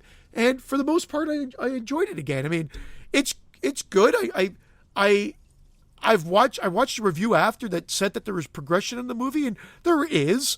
I still think the movie goes on a little too long. I feel like I agree. It's a great idea, but I feel like it goes on too long, and I understand what they're trying to do. But like one of their crew members, they lose their first crew member, I think 30 minutes in, and they're already kind of helping at that point. So I feel like it just sort of starts stalling at the hour mark a bit. I'll agree with that, because this is also my second time view, and it's been a long time since I've seen it. I'm not sure if I had it on my top 20, but this time around, I didn't find it as disturbing. It didn't hold up in terms of the shock value. I remembered scenes being a lot more disturbing the first time, especially when he kills the kid. It wasn't as disturbing this time. And that was right out of that. Let's be honest. That was aped or taken right from Henry. The one found footage scene in Henry, Portrait of a Serial Killer, that ends up probably being the most disturbing sequence in the movie, where That's it's true. all You're shown right. in home video, and it's really a copy of that scene. Yeah. And I agree with you. I feel like it does overstay its welcome. I feel like we paired these up nicely. Two mockumentaries, satires, going for witty comedy. This one's much wittier and much smarter and has a lot more to say. Well, I disagree completely. But after a while, I felt like Benoit's speeches and stuff, I'm like, here I guess that's the point, though. Yeah. Because he sees himself as this sort of all-knowing, just sort of poet. And, by the fifth time he's reciting poetry in a bar, even the guys are looking at him like, I mean, that's the point of the movie, but I'm like, oh, come on, just get on with it already. Yeah, I know. I there's didn't a like fine what he was line. saying. Yeah, At first I did. In the beginning, when he was having that speech about how they moved these peoples into these high-rise apartments and they masqueraded it by putting up these Japanese cherry trees, and it was a good commentary on on society and people taking advantage of people for their money and everything else. I liked what he was saying there, but then after that, everything else that he was saying was, to me, more of the ramblings of a crazy person. Yeah. That's what Brandon was, I think, alluding to, and I think that's exactly what they wanted. Is at first you think he's charismatic, and you're meeting his parents, and it's fresh and whatever. But as it progresses, it's the ramblings of the psychopath, and nothing he's saying is actually really all that funny. He's not charismatic, and we've just gone down this rabbit hole, and they're stuck there, and now pretty much accessories to everything, and I think that is the point. But there's a fine line by making your point and also just and having the audience feel that same tension and then boring them as well. Yeah. And I think it, unfortunately, on this view, goes into that realm. There's some good comedy, though. There's some good bits in it, like the waiter who tries to recommend the wine, and he's like, "No, take care of your face." Yeah. No, Right. May I suggest? You may suggest nothing. Yeah. I love that. You may suggest nothing. The ratios with weighing the bodies down. It's actually funny in the beginning because when he talks about, he says something, and these are his words. He's like, "Well, this is this, or then you have midgets," and he starts talking about that and everything else. And I'm thinking, so are you trying to say that you've killed that many little people that you have a whole fucking, you know what I mean? Yeah. You have a whole, He's- you know, Starts out thing? each month with a postman. yeah. Like he's wetting his whistle. I got to start out each month with a postman. I wish they wouldn't. I wish he wouldn't have killed as many people as they made it out to be, because that takes away from the believability factor. You Oh, it's can't like just a keep doing full-fledged- it for yeah. years this much.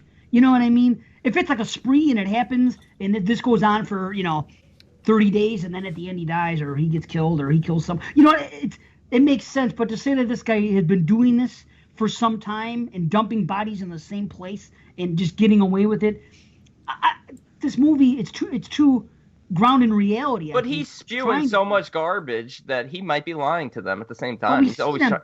But we see it, them dumping the bodies all the time and killing them. Yeah, no, but it's probably what, like 24 total bodies.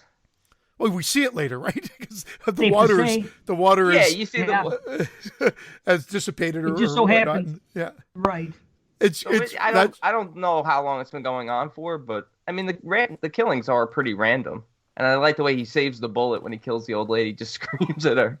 But I love his story. Oh, He that was talks about great. that later. That's the one really good discussion in the second half that he has when he talks about not being like the headline, not being a headliner, and doing the secondary thing. That whole discussion, A small fry. a small fry, versus the that big was fish. great. Yeah. That was a great discussion, and I that kind of pulled me back in because I was getting that frustrated. Okay, I need to, and the other comedic part, which is really funny without being waka waka funny, but is amusing, is when they fucking are in that one warehouse and they run into the other documentary crew that are following the hitman on that one, and Yeah. and it's like it's something that like was like kind of like almost like Shaun of the Dead or something. Like that was more overt comedy. Like this camera crew that felt meeting very that camera Leslie crew. Vernon to me. Yeah. It Like did. more meta. Yeah. I liked it when it happened. I just don't understand why it led to what it led to. How about when he's in the hospital after he gets knocked What, out in him the killing boxing everybody? ring, and he's talking. He's like, "It was a great match." He says that at one point. He just took one punch and had like a fucking fractured neck, and then he's yelling at the old guy who shits his face. He's like, "Did you make caca?"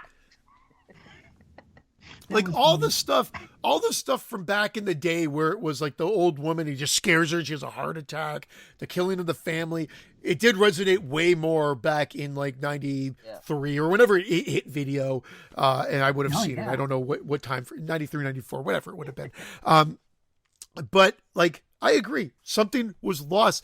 It was now the frantic editing style seemed to have taken away from it. Plus, we've seen so much more, way more graphic. Like even the birthday party sequence where he has his gun and he's whipping around, and then shoots his buddy in the head. Like, We knew it was coming. yeah. Yeah. But back in the That day, I He's acting remember a it being a fool, little that more guy. Yeah, shocking. he was.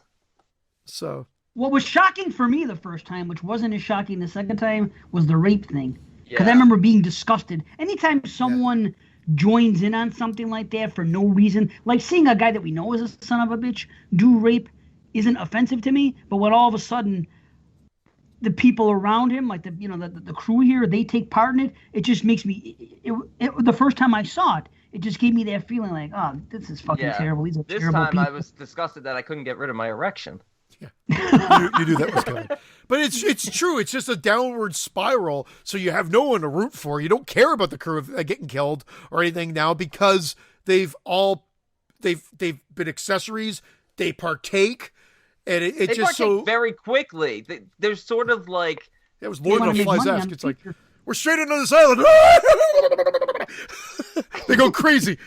Minute 10. But I'm when kidding. when the first sound guy is killed, it's funny because the head camera guy, Remy, he's kicking the bad guy, and like Benoit is like, no, stop doing that, don't kick him. That'll lead to murder. Basically saying that's like a gateway crime that'll lead to murder, which was actually kind of funny. I can Like- buy that though. I can buy that. Here's Yeah. that part. It Oh, makes it's me laugh. revenge. He calls it Pathetic revenge. kids. It's like it's revenge. It's revenge. Yeah. It's like Well, it made me laugh because when he was kicking, I thought he was kicking his friend at first. Yeah, that's what, I was like, why is he doing this? Fuck you, buddy. Yeah. Who's gonna record sound now? I don't know if that was. They lose. I don't know any of the characters' names. That's the problem. Like it was all Remy. Mark. I know Remy. I think maybe Mark was. I don't even know. But the sound guy was lost. But wasn't the sound guy lost like twice? I thought there's only three of them. They have 3 different sound guys. They have 3 different sound guys who all wind up getting killed. But Remy was the main guy. Yeah. Yep. And you get that here's Blair the Witch thing. ending. I'm gonna give it props. I want to give it a lot of props though, because when it came out, I've said this several times on reviews. This was groundbreaking at the time. When it came out, I can't take away, just because we've seen more since and everything else shouldn't take away from when this movie came out at the time. There was not a movie like this coming up to this. I mean, there was America's Deadliest, which was filmed home video style, which we didn't talk about, but we're aware of it. But I mean, this came out. I have to give it props for that. I can't, you know what I mean? It's like, this happens all the time. They tried to put another level to it too, where it's like maybe I don't know American Deadliest because I've never seen it, but a lot of the other ones really didn't necessarily put a commentary to it, or maybe were trying to hide behind like a fake commentary and make it seem like they were more important than they were. Where really it was just like grab a video camera and let's go show death and whatever because it's cheap to do. This one they used that to their advantage, and I think actually gave it a little bit more substance. Again, I'm not saying it's 100% successful, but it's still quite enjoyable. And I agree. I'll give it credit where credit's due because it was one of the originals for sure. Damn straight. And it builds, and it's pretty shocking at the end. I like the way it plays out in the end. When he finds his girlfriend Valerie with the flute in her ass. Yeah. And he's wiping it. He's washing it off. And the guy's like, "Water's not good for musical instruments." He's like, "Neither is shit." Yeah. And then when he goes shit and he for finds, scales. and then shit for scales. And then when he finds his mother, and he comes outside, he's like, "What do you want me to say? She wasn't a musician. She got hers with a broom." Right. Yeah. Oh. What the fuck? Yeah. Yeah, it's I don't dark. get that though. This is the problem with the movie for me. That was retaliation for the fucking gangster. But how would anybody know it was him that did it? None of that makes sense. The mob, they always know. Well, they're always How out would there. they They're know? fighting them at the end. They're following them at the end, and they kill them. So they obviously are on their trail. I know, but it Okay. doesn't make any sense. Think about this. They all happen to be in that same abandoned building. Okay, no one knows the other one is there. They come across them, as we spoke of, and then our crew and our people execute the other. They go back and everything's still there. They took their camera. They have their shit. The hitman is dead, and the film crew from the other people are dead. So how is it possible that anybody in their wildest dreams would think that this guy was responsible for the kill? No, wasn't the hitman the one that ran out of the cab that they hunt down? Yeah. The hitman, the one that runs out of the cab. So you just assume they do Well, the if somebody investigation. survives, I'm wrong. Okay, somebody survived, you're telling me? If so, No, then, nobody survives. He gets Well, then it killed, makes no but it's the guy in the cab. They kill the cab driver, and then the other guy gets away, and they chase him into the hideout or whatever, and they kill him. Yeah, that's when his friend gets killed, right? Yeah. But you're Okay, assuming that's that what they I'm know saying. who How this would person the mob is. have any knowledge to do Yeah, this? They're how- aliens. they- It's not And just why the would they hitman kill knows. you? The hitman knows because someone knows who he is to send the hitman after him. The hitman So- just happened to be there doing his documentary, just like our guy happened to be there doing his documentary. They crossed paths. One group executed the other group. There's no way that anybody else would know that this event even took place. That's what I'm saying. I'm So getting none of that confused makes now. sense. Why would there be Brother- retaliation? How are you getting confused? There's no way that anybody would know what went down. If the three of us walk into a room, into an empty building, and we happen to come across 3 other people, we didn't know they were going to be there. They didn't know we were going to be there, and we murdered all of them. How are friends of them going to know that we did it? That's not the Well, guy that he's- runs he out of could- the. That's not the same guy that runs out of the cab, is it? I don't know. No. That's why I'm getting confused. Yeah. No. And anyway, we're only seeing it from one point of view. We have no clue who's watching, who they didn't kill, if they've been spotted. We don't know that because we're watching what they're documenting on this guy. That's it. The whole point is they killed a connected guy, and if you kill a connected guy, they're gonna find out. You're not gonna be able to cover it up. I guess it's fair. Okay. That's how I took it anyway. Oh, they killed the That's wrong fair guy. enough. They killed somebody connected with organized crime. And Yeah, but a guy in organized crime that has any fucking ranking at all is not going to let people with a film camera follow him around. You can't break fucking Omerta right off. You would be excommunicated from fucking Omerta. Like, Sorry. Lamb of God. Yeah, Lamb of God. Yeah. Nice. yeah, But can I have you know that what with I'm saying? Can I have that with some fucking mint sauce? Any fucking guy who's in the outfit worth his weight in gold is not going. It's the last thing he's gonna do. The is outfit? fucking unless he's a rat and he's doing. But I think a that's thing part for of the Rap comedy 2020 or element. something. I don't think you could take that 100%. I Like, I know. mean, we have this film crew following him around too. There's a bit of suspension of disbelief as well. You got to assume That's that fair. Okay. 3 guys, like, yeah, they might be film students, but you think all 3 of them are going to be as morally defunct, I think, to be able to pull this off. No one. That's the one weird thing, which they could have added a layer to, is not one of the crew seems to be upset. Like, they're upset when their crew dies, and they might not, but they don't seem to be. They never seem to question anything. It's like, we got to just keep filming. Not one of them. That's why that. But for them, that's it's why a that. movie. Well, There that's you why go. that commentary falls short, and that social commentary falls short about sort of, breaking that limit. Because But these for them, guys it's are a movie. these guys, It's but the same thing. We've seen that before. We've seen Yeah, that since. but they If it break happens too to- quickly. Oh, I'm not disagreeing with that. They do. Yeah. I So mean, it's only just so really, much time.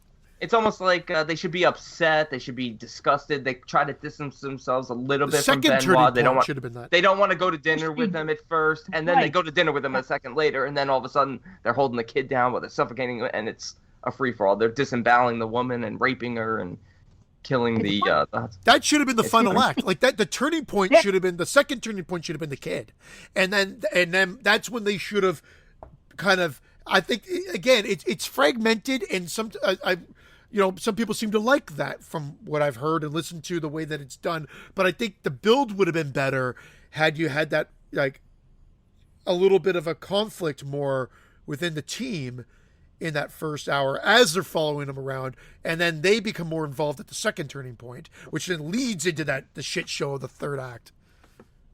Yeah. And it would have. I just think, again, just a little restructuring.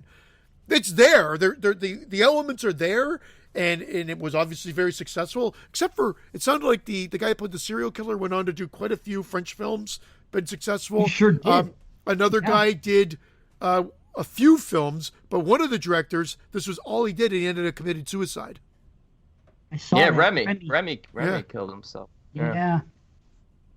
Yeah. So that was that's unfortunate because it seems like they were definitely onto something, because there is quite a good bit of good here. Like, I feel like I'm shitting on it. No, I enjoyed it. It's funny that I was expecting so much more to be disturbing, and again, I found the kid thing was, the idea of it's disturbing, the execution not quite as much, but that rape part was still very hard to swallow. It's not hard to swallow, it's just hard to deal with. Like, it's Would you rather cut off your ear if it's hard to swallow? Yeah, that part is horrible. I agree, Dave. Like, just the fact joining in and no one has any remorse and everybody does. Yeah. It's just You know what's also comical, and this could explain something, Dave, about how they know about him? He's always talking so loudly about it. He's quizzing them at the bar about what are the ratios for an old man because the bones are True. what? Porous. He's reviewing tapes when he's attacking the postman. It's like he's watching film footage for a football game to see where he went Yeah. wrong. He's like, That's I shouldn't have done that. It allowed him to get me in the balls, and so You're right. it's almost comical in that sense that he's being very sloppy, yet his thought process in terms of killing these people because they're low profile is very intelligent, and changing up his methods is intelligent, but he's kind of stupid in terms of getting drunk and just talking about it. And then one gag, He is. we skipped over. We talked about it, but we skipped over probably the gag. The other joke is not just the joke of them running into the other film crew, but the fact that they were using video, and they're kind of like, oh, they're just shooting on video. We're shooting on And then film, he and there's breaks- definitely He drops the camera. He drops the camera and smashes it. How about And the Black Knight Watchman? Oh yeah, let's see if the legend is true or something. He said that was funny. Oh, this is our chance. He said, let's take his pants This off. is our chance. That's fucking great. That was funny. I did like that. Yeah. There was some of those a few I comic did moments. like that. That was funny. I was like, that's a good one. Let's see. if He it's true. says they hire Black Night Watchmen so you can't see them. Right. It's not a bad idea, honestly. You know, what the fuck? Oh, that's good shit. Yeah, I enjoyed it. I did enjoy it. I just don't. A lot of people think it's like a masterpiece, and I don't quite think I feel that way. I do enjoy it.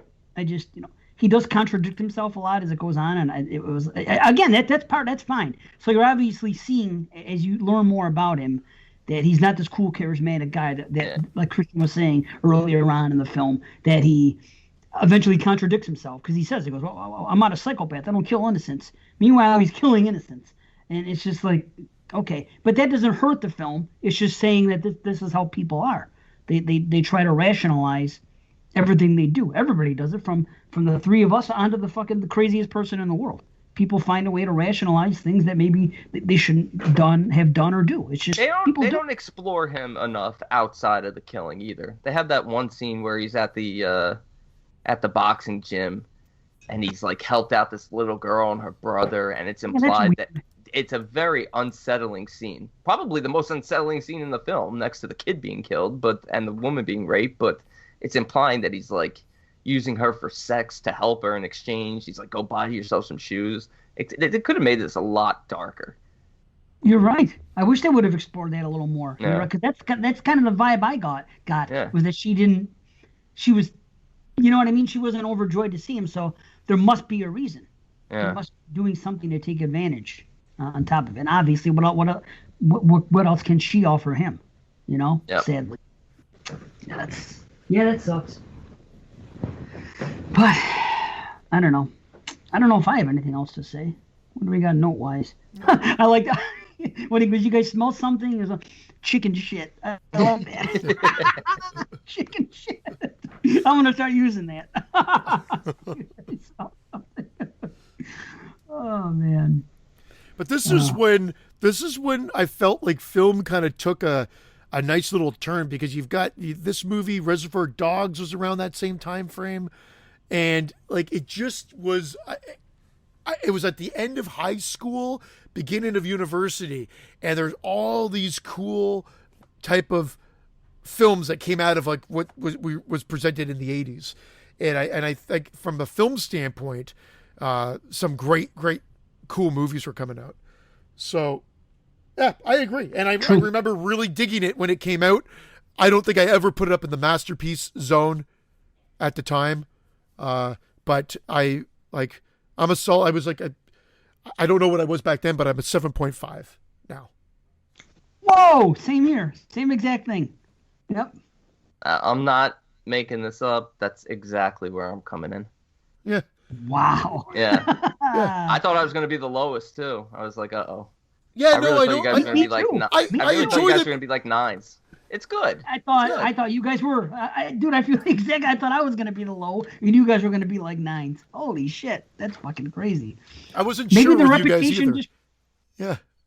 Yeah. I think the reputation precedes itself on this movie because it's not easily seen. It's one of the earlier found footage movies, and it has the brutality going on, the shocking stuff at the time. It's black and white. It's foreign.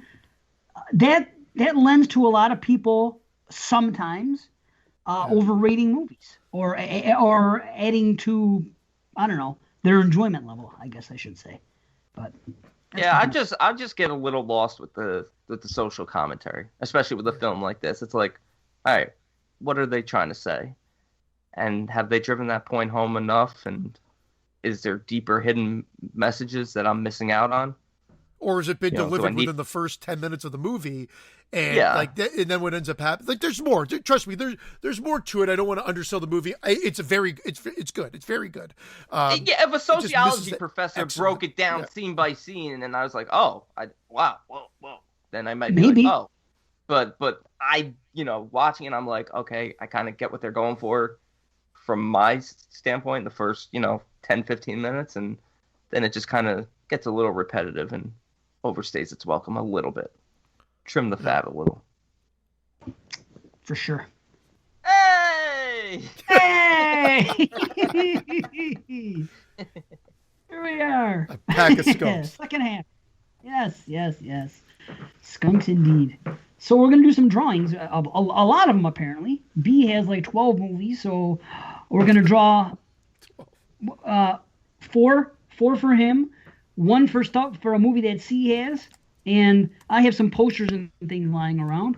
So 1 for me. So a total of 6 drawings, and I guess it'll be in order of preference. Like Dave's giving away that Texas Chainsaw poster right behind him. Nope. And I still have to get to the post office because I have to send something out to C. I got that thing. I got that Friday 5. I got to send something out to Jim K from like last summer. That I hadn't sent that yet. No one sent shit out to me. Who do I look? Oh, you know who I look like? I just realized it. Is it Cheech or Chong? On one of the cover boxes, right, with the hair hanging out the hat. Yeah, Cheech, yes. I thought you looked like the main guy from like the Nightmare on Elm Street remake. Yeah, he does kind of. Ooh, that's Kyle what I Donner? thought. Just the character in that movie. Kid who always looks sick. Yeah. But that's not. It was just because the way you had the hat or whatever. Yeah. Yeah, it's just. I think that kid was sick in real life, but he always looks sick in the movies. Oh. Yeah, because he was in the one we just watched, right? The. Wasn't he the one that was in Red State? Something, right? Yes. Red State. I knew it was something recently. Yes. So and Carly, I didn't forget about you. I have some VHS that are coming. I just never have time to get to the damn post office, man. And again, I guess we'll have to post this. We'll do the drawing here. You'll hear it on the show, but we'll post it in the Patreon page as well, I think. And then what we've got to find out is if you have it already, then you don't want to eat it or whatever it may be. Because mine's very simple. Mine's it's preference.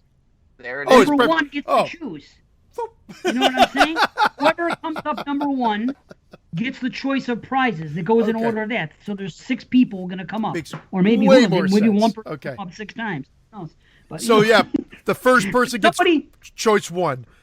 Second person gets the second choice. Perfecto. Perfecto. And the last person gets TCM 3. What an asshole. I own it. I bought it on the 4 for $44 sale. I have. Is that the one? Is that the one the wife got you, or is that yours that you bought? It's the one the wife got me. I opened. This is the one I bought. So that this is they came, like I said, the wife got it for me. I got it like the next day. It was just the weirdest coincidence. And then this took like a month to get to me. Yeah. So like 3 weeks later, I got this one. Did I ever tell you guys about the dream I had about when I was a kid with Leatherface in it? It's a real quick thing. It's funny though. I was Yes, you did. I was outside of. Okay. No, you didn't. You did. It's real quick.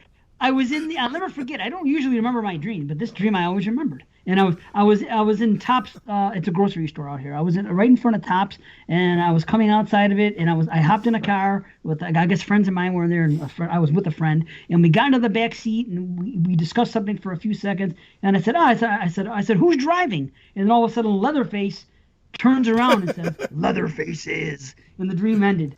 Isn't that crazy? It's really crazy because he never really talks. I know. I could buy him talking and driving versus Michael not talking and driving. I've never had a dream with Leatherface. I've had a dream with Jason and Chucky. No shit. Yeah, I fought Chucky in my family room and I punted him, but he was strong. But I punted him, and Jason was chasing me through every train car. I was running through train cars and he was speeding after me. That was a scary dream, and I always thought Jason on a train would be cool. That will be the next one. Jason on a train. That'd be the title of it too, and it could be. Instead of snakes on a train, Jason on a train. If New Line has anything to say about it, that's what they'd call it too. Choo choo, motherfuckers. That'll be Busta Rhymes' tagline for the movie. Yeah. Oh, That'd be great if he's just in a seat in one of the things. He's about to go, who's that? And then Jason just whops his head off. Doesn't even get a line movie. out. That could be in our movie again. That's in the Jason on a Alabama. train. That's in the Alabama Baked movie. Buster Yeah, Rhymes Alabama in Exploding Heads. Horror Jason stew. Jason on a train. How about that one? Jason. Is that too much? Jason. Jason. Starring Jason Statham. And Jason Smith. Oh. Oh shit. Oh, Wow. okay. That was Anyway, hilarious. so anyway, Hilarious. At least we crack ourselves up. indeed, that's what it's about. We have 209 options here, depending on your tier level. 209. Yeah, every draw is between 1 and 209. If you're on the 1 level, you get 1 submission, 2 gets 2, and onward. So the deeper you go in your pocketbook, the more the deeper we go in your picks.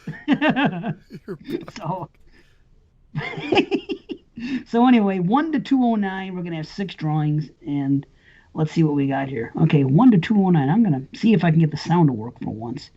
I always want it to talk, but it never does, even though it has that button. But let's see. Generate 1. Yeah, doesn't talk, but there you go. 68. 68. 9. Who is 68? You are number 1. 1, 2, 3, 4. Wow, it's Jamie. Jamie Salmons. There you go. Jamie. Nice. All right. Yes. Awesome. I'm not putting my return address on that one. So Jamie, you are number 1. 68. Oh, it says it now. See? 68. Okay, I think I We figured heard. out how to do it. Okay. Number 2. 49. 49. Okay. So, let's see. 49. Wait, what was that? Was that 49? Yes. Yes. Bingo! There's 2 numbers. I didn't want to take the chance of you stealing the joke at some point later on. I had to Who am I, Robin 49 Williams? is Legion. Legion Network? It's not Legion Network, but it's somebody that goes by the name of Legion. I don't know who it is. Maybe, well, obviously now we're going to find out. So, Legion. Yep. For we are many. Yes. So, Legion, weigh in. There you go. Okay, number 3. This should be real easy. Okay, number 3, generate. Ooh. 146. 146. Okay. 146 is Adolfo. Yeah. All right. Adolfo, you're a winner. Number 3. Okay. 162. Wow. 162. 162. Ben Grimm. Ben Grimm, you are number 4. Ben Bummer. Gave her the old Ben Bummer. Number Got a case 5. Got a case of the bad legs. 111. How about that? 111. 111. Yeah, case of the bad legs. Yeah. Let's see, 111.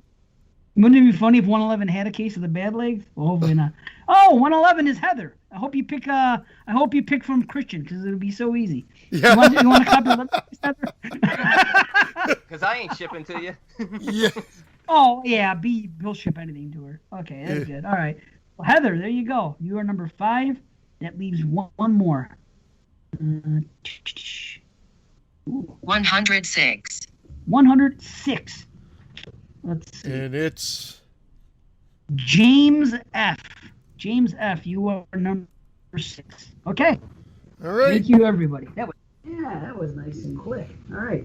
So I guess we're going to post in the Patreon page and in the group page.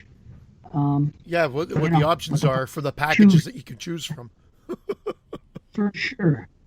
For sure. What was I going to say? You know, there's been a lot of people that have signed up lately as patrons. Number 1, thank you. And number 2, I don't know if everybody knows about the group page and about the group chat. So if anybody is interested in joining either or, the group page is private and everything else, and it's hidden. So whatever. It's a Facebook thing. If you want to join that, let us know. If you want to join the group chat on Facebook, let us know. So there you have it. And I just want to let you guys know that I have gambled away the movie fund.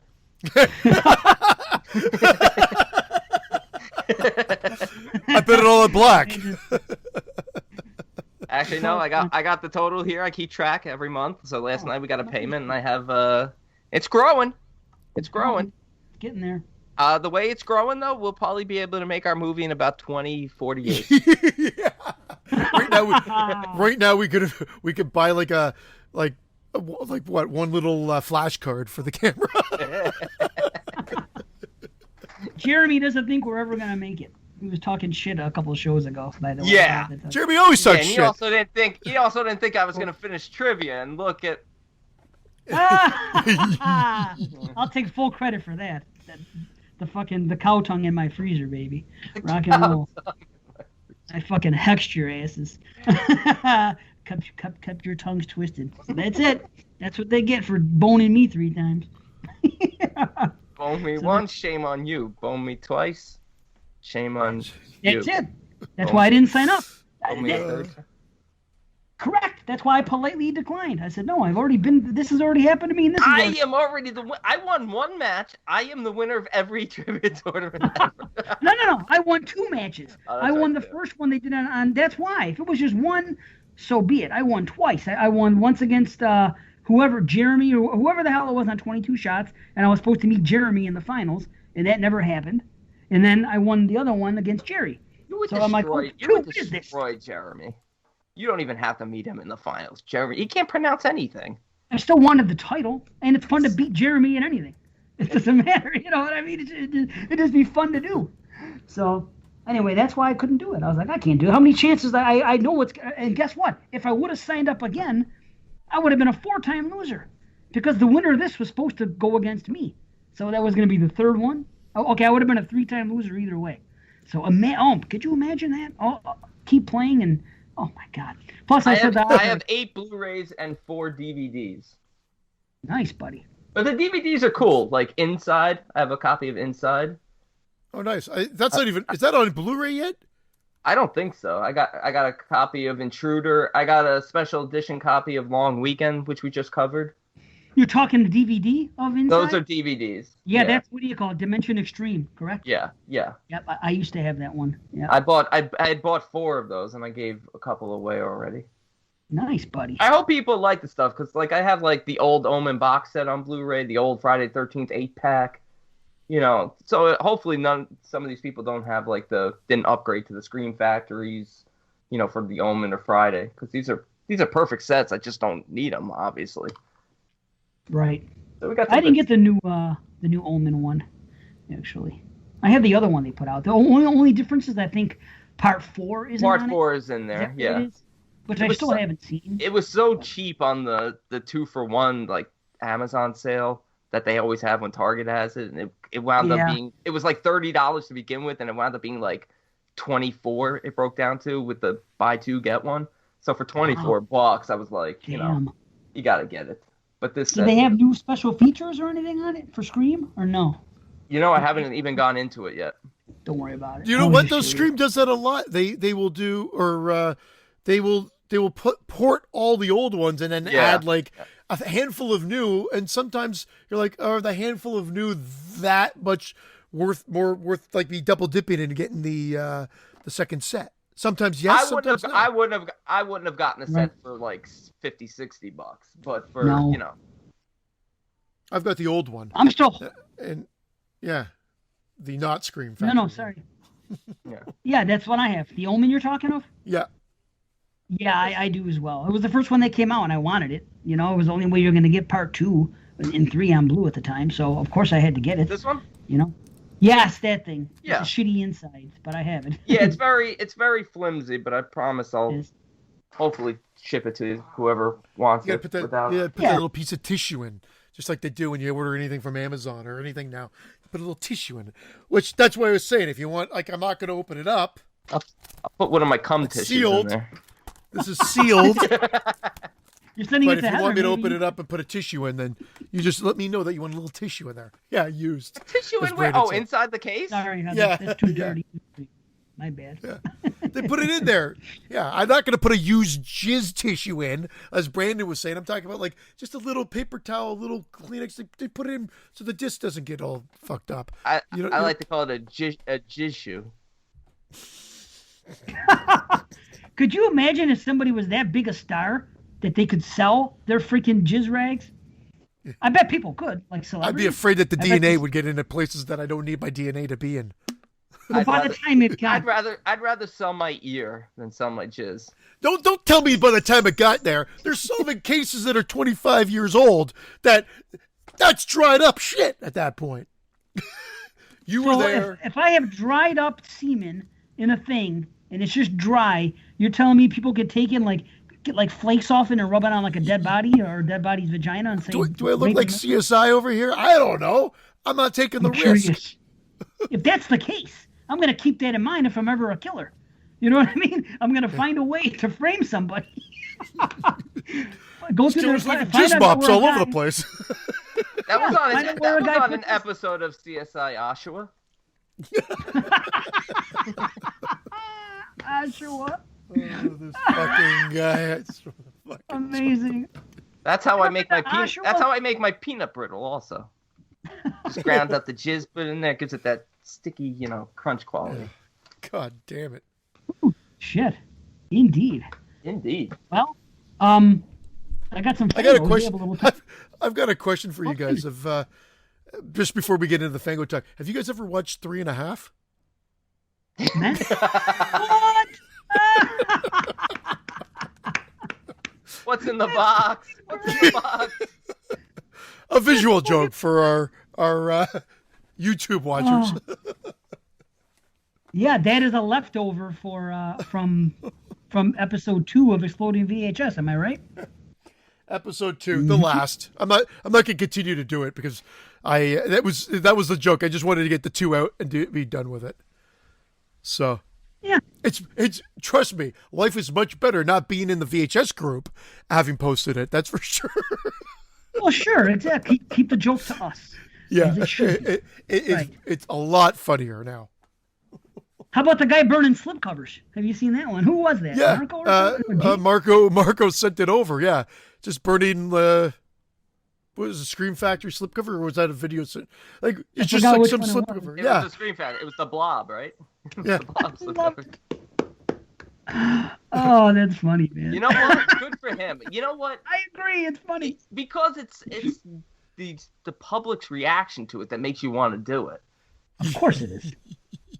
It's People like, are selling obviously, slipcovers like, over.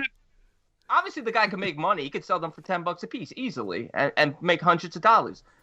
But these people are so fucking obnoxious and annoying with their slipcovers that you would rather burn them and take the satisfaction knowing that it's hurting someone. I know. That's what it comes to. It's like it shouldn't make you happy, but it does. But it does. It does, yeah. See, I guess that's a guilty pleasure. If somebody asks, what's your guilty pleasure? I could say that. That's what it is. It's like the worst part of me as a person is finding joy in something like that. I guess that would be a guilty pleasure, right? You shouldn't take joy making anybody angry. Oh, nah, it doesn't make me. In case anyone thinks it was a shrapnel. bait and switch. People, it's the funniest thing is boy. the best is when I was in the group, and they were like, "Guy, this guy just is so excited about doing everything." And I got to admit, that guy's absolutely right. There's so much pleasure that goes through me when I'm fucking doing it, and that laugh at the end is when I'm like, I even smashed it yet because that was from before. It's all legit. I'm like, man, I'm way too excited for this. And for the ones that think it takes way too much time, it takes no time whatsoever. The family was up. My wife was working. The kids were dancing. I came home. I go, I've got 1 hour until I got to go pick up my daughter.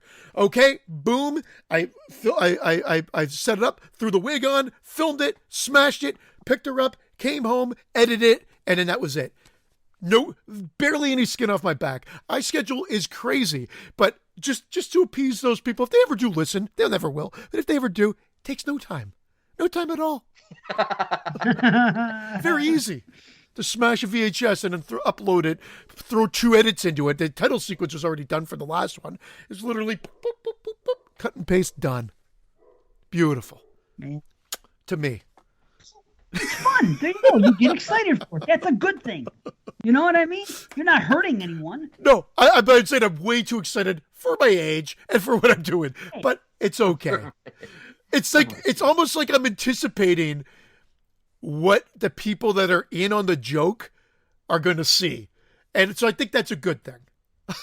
Yes. Dude, it's great. You got to do things like that till the day you die. Otherwise, you get old and you get freaking, you know what I mean? You stay young, have fun, do stuff that makes you happy.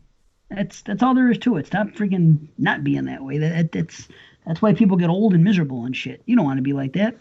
No. So I'm glad you have don't. fun doing it. You have fun watching. I mean, it's like, what the hell? Like doing podcasts, same shit, you know? Oh, okay. So let me see what I have going with these Fangos. I'm going by memory. I have things written down here. But You want to move around a little louder? About the Fangos, I got to tell you, we're getting a lot of feedback that this is probably one of the best of the original ideas that we've come up with for a segment on the show. Dave, I just want to give you full credit, man. I mean, this is awesome. No other show is doing it, and the way you do it is best. Living Dead Mail, right? Undead Mail. Dead mail. Yeah, but it's a lot more than mail. It's this is what it is here for reals. Now that I'm getting them all and I'm going in order, this is flash forward. This is going back in time and going issue 1 to going in order chronologically, the evolution of horror and what things were saying back then and now. Not anybody. It's a great idea when it was done before, for sure. To read those mails that were, especially when they were for that show. But what I'm doing is complete. It is different. You know what I mean? The mail is part of it, but I mean, this is the fun. Okay, let me see. So right now it's still a little bit out of order because I got the other issues before I got issue 1. But from now on, everything's going to be chronological because I am not news to us. We know you have a lot of issues. For sure. So, okay, Fango 3. I'm up on number 3. Same when I started last time. I'm gonna have to go back to 1. I'll tell you what. Going by memory, it's been a couple weeks here. Smell it. My notes here. Smell the Fango. Oh, all the ones to smell. This was the only one that smelled moldy that I Smells got. like Godzilla. Every time I open it, Smells like what? Godzilla. Moldy. oh, there is something I had to talk about. I'm sorry, C, because you did talk about it before. But wait a minute. SW Dogfights. Yeah, I read that one on Undead okay. Mail. Yeah. There's a follow-up to it. There is a follow-up. So if you want to take them through what the first mail said, actually I'll do it. It'll be easier. Unless you think you can just explain what it said. The first email was just asking about where the inspiration came. Like they were using World War I films or World War II films and the dog fights there, and they thought it came from a specific film. I admittedly cannot remember the name of the specific film. Okay. They said. I'll read it. Here it is. I have just seen this is issue 1. Well, because it's easier this way because as I open it up, I'm like, okay. Because your synopsis was useless. Forgiveness, please. No. It's because of the answer from the Star Wars people that makes it. So this guy says. Oh wait, I forget I said that. Sorry. No. But you'll see why. The guy says I've just seen 633 Squadron, a World War II melodrama through the Norwegian. Yeah. Okay. The spectacular dogfight at the end was very, very similar to that of Star Wars because I know that the Star Wars dogfight was put together out of a close study of World War I and II movies. I wondered if 633 Squadron was one of the movies they used for the Star Wars dogfight. And then they got an answer. It says, according to Star Wars sources, no segment of the film's dogfights was lifted directly from only one film.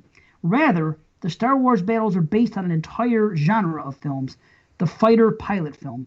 It was an overall feel they desired to recreate, not isolated dogfights. However, somebody in issue number 3 had a retort to that, to what the Star Wars people said. And he says this. Well, allow me to retort. Yes. In issue 1 of Fangoria, Peter Stroller of New York wrote and asked if 633 Squadron was one of the movies used as a model for the Star Wars dogfights. Your answer, based on Star Wars sources, was that no segment was lifted from any film. However, either this statement is not true or the following is based on a great coincidence. In the movie Dam Busters, 1954 British, the following exchange occurs between two fighter pilots. How many guns do you think, Gold 5? Say, about 20 guns, some on the surface, some on the towers. Those are the two among several sentences that are identical in both Star Wars and the Dam Busters. I still like Star Wars, though. Crazy, huh? So they legit did do that. Yeah. I mean, why not? I mean, it was taking segments. It's like some of the best movies are that. Like Tarantino does it all the time, and he was called out on it at Reservoir Dogs. There are people who think that he straight up ripped off Reservoir Dogs. If you can go to YouTube if you want to learn more.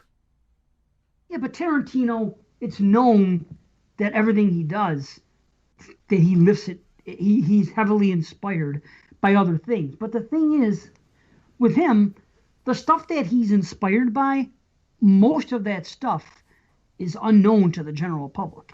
It's all like stuff that only someone that really deep dives is going to know about these type of films.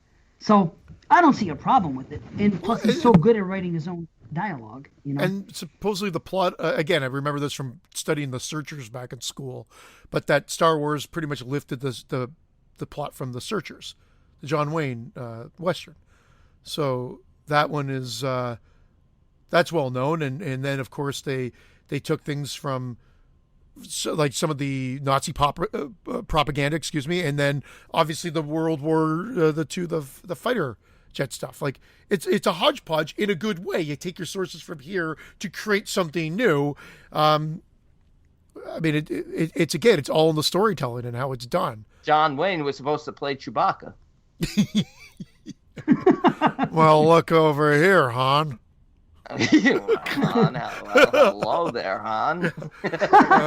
You're a mighty cute princess. Daha, daha. That's all I got. Okay. So here's a little action. Magazine 3. Magazine, I call it now. Okay, I guess that works. Magazine 3. It can be from saying episode, did it not? I'll have to go with it. Having the magazine in my hand. Okay, there was an interview with David Cronenberg in issue 3. Writer-director David Cronenberg interviewed by Bob Martin. Some of the interesting things that he said was this: a lot of people have pointed out a similarity between the parasite in Alien and the parasite in Shivers. I was very disappointed with Alien. It had no metaphysics, no philosophy. The creature winds up as a man in a crocodile suit who chases a bunch of people around a room. I think that my own films do a lot more in touching a deep-seated nerve, more than the simple recreation that you don't want the crocodile to eat you. Alien was just a $300,000 B movie with a $10 million budget. The parasite device isn't used in a metaphorical way. It wasn't used to evoke anything. In Alien, John Hurt has the parasite in him. He goes about his business as usual. In Shivers, the parasite stays inside the people and changes their behavior and their motives. It's used for something more than simple shock value. So, Cronenberg's thoughts on Alien. It's very funny because I guess I haven't read a lot of Cronenberg interviews because I always thought of it a little bit more quiet, conservative in the way, but he really guns after other movies. I never knew this about him. Like he had a whole thing about M. Night, and I think the direct quote was, "I hate that guy." Really? Yeah. And it's funny. I never expected that from Cronenberg. His outspokenness of other filmmakers or films. Like, I mean, filmmakers talk about other movies, but it seems like there's a lot of him shitting on other films, which is shocking to me. And again, maybe I'm taking this just based on what you've read, but then I also have that M. Night example for a more modern reference. So it's just interesting. Like, I wouldn't expect that from him. So it's just these two instances that you really know about, though. Yeah, but isn't that two good examples, you fucking hat-wearing skunk?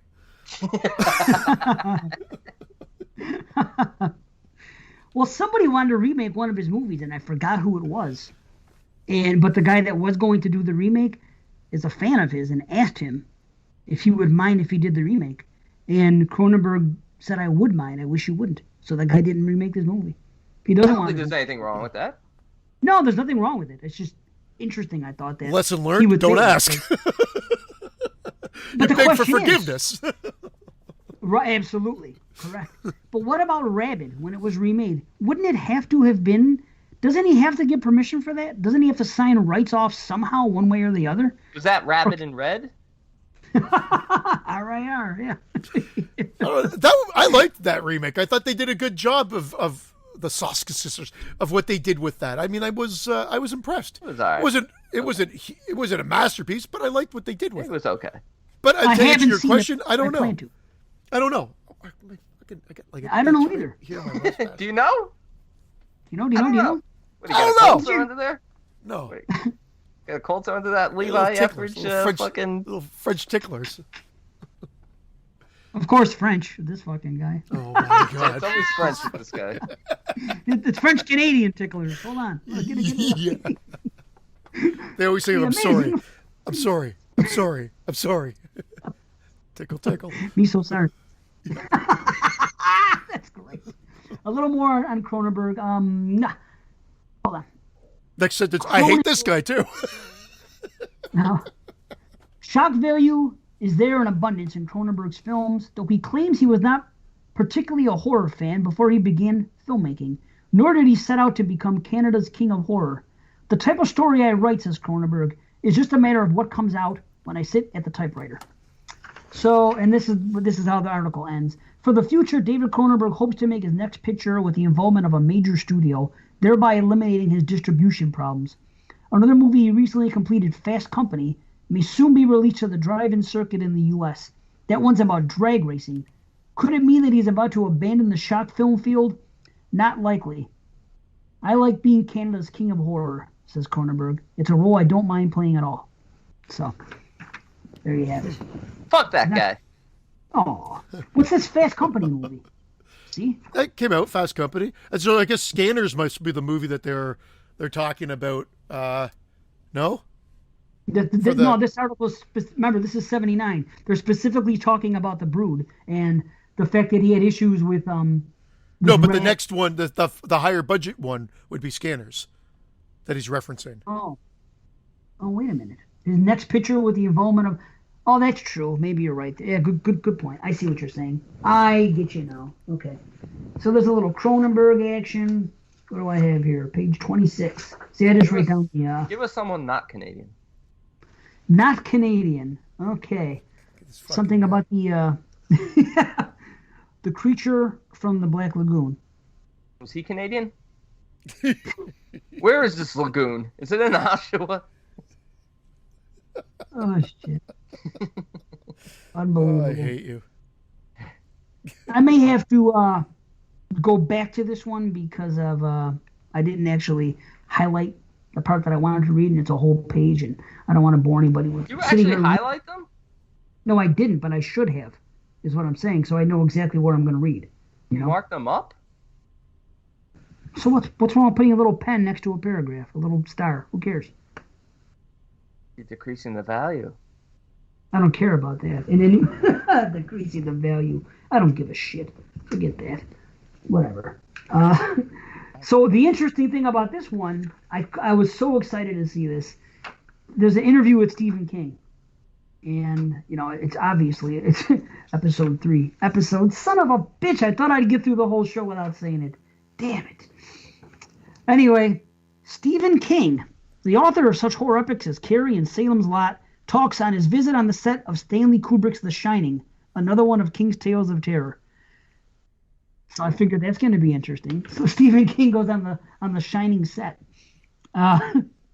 So he says, I got out to the set on the second to last of shooting. He wasn't saying that yet, but he did have some questions. I hate that guy. Is shooting. I hate that guy. And I got a chance to look around. The security was extremely tight. There was everything but guard dogs around the place. I didn't see any rushes, but I saw some lovely Kodachrome stills of the set.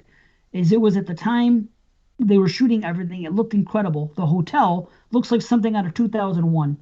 It's so big, it beggars description. Okay. The one thing that sticks in my mind is one of the hotel lobby. It's just huge, and Kubrick's got a trick of perspective so that things look even bigger than they are. The little boy in the book, Danny, is on his tricycle in the lobby. He looks so small. The feeling you get is that one of these gigantic hotels that swallowed this kid. Just the still is extremely ominous, which bodes well, I think, for the film. The sets are fantastic, King continues. What they've done is put down thousands and thousands of bags of industrial salt. Looks just like snow and feels like snow underfoot, except that it's warm. I understand from Stanley that they went up to Washington State and filmed a lot of second unit stuff up there in some national park and basically came back, recreated the skyline on the back lot of the studio in England. Okay. By the time I got there, Nicholson and Duvall were gone. They were finishing up filming a scene from the book where Halloran goes from Denver up to a town called Sidewinders, where he gets a snowmobile from a guy who runs a garage. Apparently, Kubrick's crew saw the gas station that they wanted somewhere in Alaska and took a lot of photographs of it. They've reproduced the thing entirely on the set. Stanley said that if the guy was ever going to see the film, he's going to be the most surprised gas station owner on Earth. Now here's the juice. Okay. Ugly rumors. During most of the filming of The Shining, rumors abounded that Kubrick planned to scrap large portions of the book. He had already scrapped King's screenplay version, including the ending, in favor of his own concepts. Whether those rumors grew as a consequence of the film's strict secrecy or because Kubrick opted to use his own screenplay is unclear. But according to King, the film and the novel will end up nearly parallel. Shows what he knows. I asked Stanley how closely he has followed the plot, and he said extremely closely. There are going to be some minor changes, but nothing substantial in terms of plot. It's going to follow the book very closely. Whether or not it's going to follow the book in spirit is something else again, King admits. Exactly what Kubrick has in store for the way of special effects is equally as sketchy. I don't know much, but I've heard that they've done a life-size head of Jack Nicholson that at some point was going to split open and spill out worms. Okay? I do know that there are not going to be any of the hedge animals that move. Apparently Kubrick replaced it with a hedge maze, and I think from the way things sound, he's updated the overlook considerably. I saw it as a kind of grand old mirror, but I understand that there is only one sequence in the movie where Danny goes into the game room that is full of electronic games. Apparently, Kubrick assembled every advanced kind of electronic game in England and put them in this room. And when the kid comes in, they all come to life. I don't see a whole lot of potential in that myself, though, says King. So that's weird, huh? That never happened. Imagine that. Everything came to life in the game room. I want to see the animal hedges. I want to see the worms. Right. Oh, don't worry. That'll be in the Flanagan version when he remakes it. His head will go, right? And then split open, and the worms will come out. God, you really hate that guy, don't you? No! Stop Cronenberging Flanagan, you Cronin turd. I'm not a filmmaker. Dave, give us some more. These are some great Shining examples. Wow. I do have some casting doubts. I hate him. Oh. He's just like, I hate him. If the author Oh, you didn't? What do you hate? Cronenberg? Casting doubts. If the author has any serious doubts about the film version of his book, they seem to be in the casting. King notes, I'm a lot more dubious about Kubrick's casting of The Shining than I ever was about any of the people in Carrie. I always saw in my own mind Wendy Torrance as the kind of middle intelligence, beautiful piece. Shelley Duvall just looked sort of nervous and overbred. And I always saw Jack Torrance as a tall, dark-haired man, not the Nicholson type at all, not flamboyant, almost withdrawn. I had someone like Martin Sheen in mind, but nobody will talk about that sort of thing in pre-production. What they want to talk about is someone who's bankable, and Nicholson is that. He'll be interesting as Jack Torrance, though. He was okay with Halloran, and all right, that's about that. So he says, this is kind of interesting. Oddly enough, King's inspiration for The Shining came while he and his wife Tabitha stayed at the Overlook real-life counterpart in 1974. And what proved to be an insight on how he works, he describes part of his story. And that's quite long. But Tabby and I heard about a hotel. Somebody said we ought to spend a night there, so we went there. It was in October, the last night of their season. The hotel was totally deserted except for us. We went down to dinner, and these waiters were in tuxedos coming over and playing it up. We had the only table that was occupied. The other ones were all covered with clear plastic drop cloths with the chairs turned over on top of them. There was an orchestra playing in the empty dining room. The whole scene was really spooky, and I said, this is it. So that's how they do that. And a little word about Romero. Romero, a genius. At one point, he had hoped his friend, George Romero, would do Salem's Lot, but it won't happen. George won't work with those people, and I don't blame him. He and I have talked over some possibilities, and we are going to talk some more. Sooner or later, I hope he and I will do something together. I'm particularly interested in him because I think he's a genius. I saw Martin, and it's a knockout. I'm scared to see his new one, Dawn of the Dead. And another NBC project, King has written the screenplay for a movie titled Night Shift, but he doesn't expect it to get off the ground either. I assume that they had definitely decided to put the project on the front burner. I would have heard by now, and I haven't. If Night Shift turns out to be stillborn as a film, then The Stand, his 823-page end-of-the-world vision, wouldn't be conceived as one. There won't be anything here, he says. It's too long, it's too downbeat for television, and too long for the movies. Movies like this, I know. Does totally. this guy predict anything correct? Oh, you hope that he was working with George soon. It was a couple years later. Yeah, it's pretty crazy though, man. His articles on it. Has anybody watched the Stand show? Because my wife was really looking forward to checking it out, and it's gotten some pretty shitty reviews. Couldn't stand it. I knew it was coming. I set it up, and you slam dunked it. I have not seen it. That's not a slam dunk. Sorry. You knocked it out of the park. Okay, you happy? Now you just go, woo!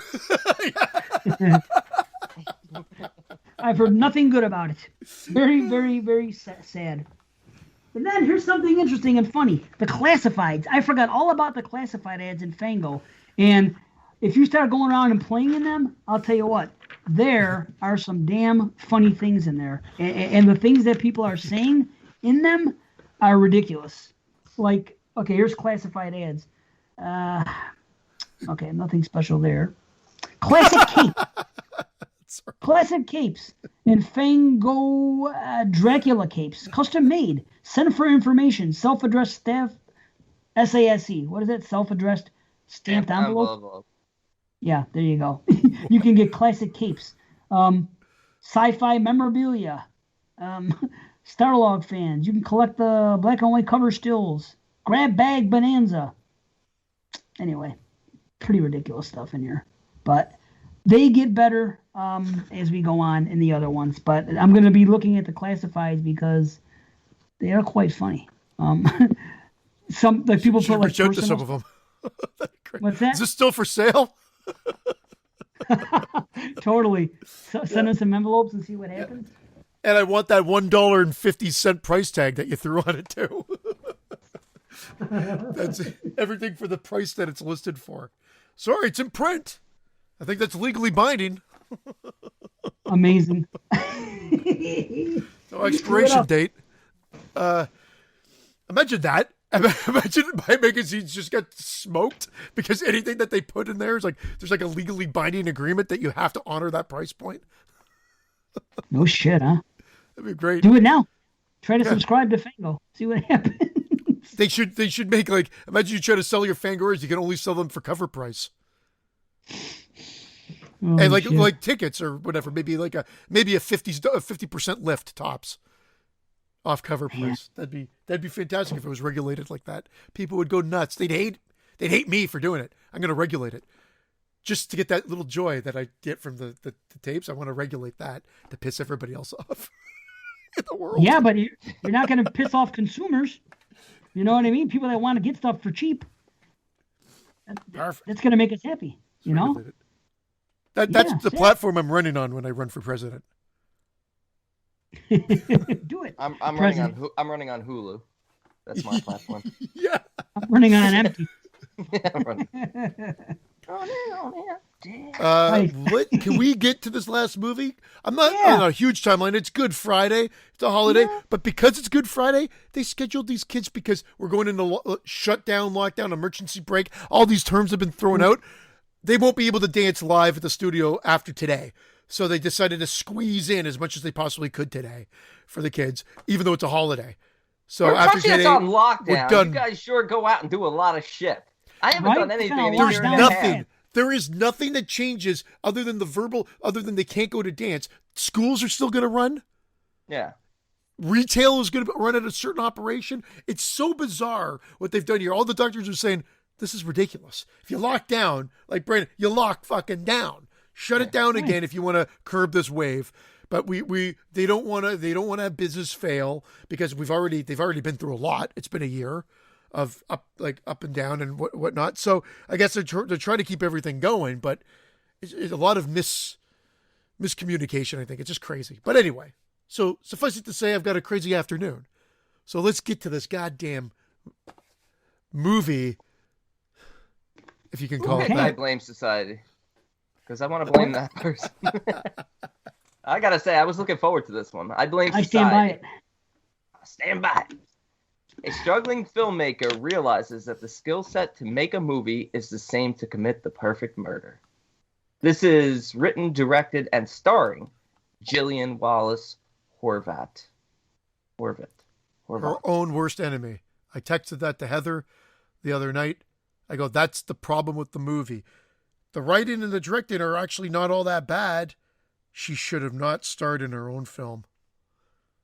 Every line Yes, that but comes out of that's- her mouth. That's the is- point of it. That's though. the moral of it. I That's the know. statement she's making. I But know, it's but the It's still annoying.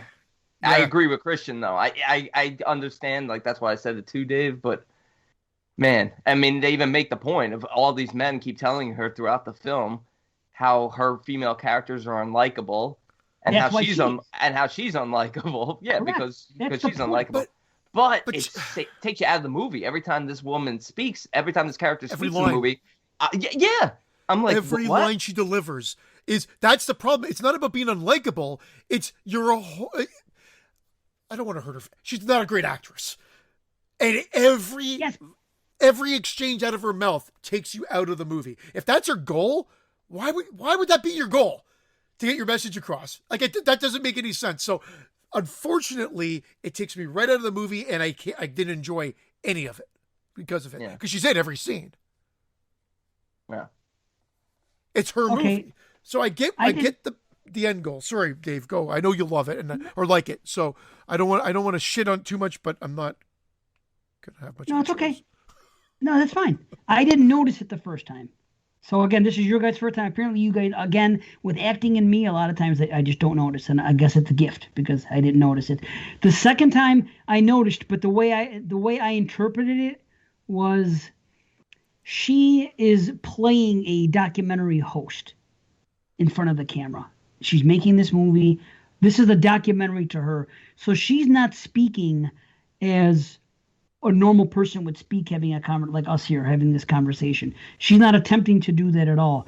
Everything she is doing in her mind is as the host of something. She's delivering her lines the way somebody would deliver lines if they were standing in front of a camera holding a microphone in their hand like a newscaster or such. Now, that is to the detriment of the film, which in actuality is this film, but I think it was done with intent because that's the kind of character she is portraying. She is so determined to do everything that instead of just acting naturally, she is attempting to act a certain way in the film. Yeah, And but everything all the- about the... Go ahead. I was gonna say all the points she brings across about her intentions are even take you out of the movie, like away from the actual film itself. Even though everything's being filmed, she's unlikable even when she's just interacting with friends. She's unlikable and not believable when she's interacting with these producers and stuff. Like I thought the two producers were actually the best part of the movie. They had that quirky, comedic, sort of satirical effect that I think that they were going for. You know, with the whole speech about, oh, you're in New York shape. You're not in bad shape, but you're not in good shape. and everything they say, and even their spiel at the end. Yeah, That's her script. That's her script. Her script. There's some good stuff within the realm of the script. There is some good stuff. There is some good stuff. Everything about men telling this woman that everything she presents from the female perspective is not believable, even though it's a genuine snuff film she's showing them. That's funny. But this whole idea of creating this sort of murder, it felt like she was like she wanted to be more interesting than it was. Well, how can it be more interesting than killing people? That's interesting. It's also not executed well. That's the other thing. It's her stalking the people and then poisoning them, and then at first I like the suicide letter was funny, but then when that became the motif, I was taken out of it as well, and then that became. I thought it was I thought it was clever when they scanned to like news footage of the family members of the victims, and they were saying that they believed it because that was funny. But her reading the letters and writing, I don't know, it was old hat. Yeah, see, I thought it was really good. I liked the aspect of it. I liked that everything that she wrote sounds like something that type of person would write. It was basically, she was making so many comments about so many things throughout the film. Like, this is how you do it. All the stuff, like we were talking, I'm not going to get into Lucky and other stuff, but anytime something is preachy to a way, that's not how to do it. This, to me, is how you do it. She had a lot to say about, and from both ends. That's what I loved about it. Like, again, I could be wrong. I could meet this woman and she could say, Dave, you're off on that. But what I gained on it the second time, even more so, was all these statements that were being made about how women are treated in instances like this. And then how filmmakers and other aspects of life, just in general, like her boyfriend at school, are being forced to put tokens in their stuff when it's not necessary. If you want to have a pro-female thing and a strong female lead, this is what you do. To her and to me, this is a strong female lead. And that was the point of it. To go out there and say, I want to know how strong I am. I'm not a man that's going out there. They're profiling me as a male, probably a white male, probably in their 20s or 30s, like they always do. Guess what, bitch? It's me. I'm a strong female. I'm the one responsible for doing all this stuff because we're just as good a serial killer as men are. And this is an interesting thing. I'm going out there and I'm killing people on camera. This is interesting. Not the bullshit you're trying to feed us, like with her boyfriend talking about. What he said made sense to me. I'm going to class. I'm at work. I had to do 2 hours overtime because I'm writing this comic book thing with a superhero, and it's all set to go.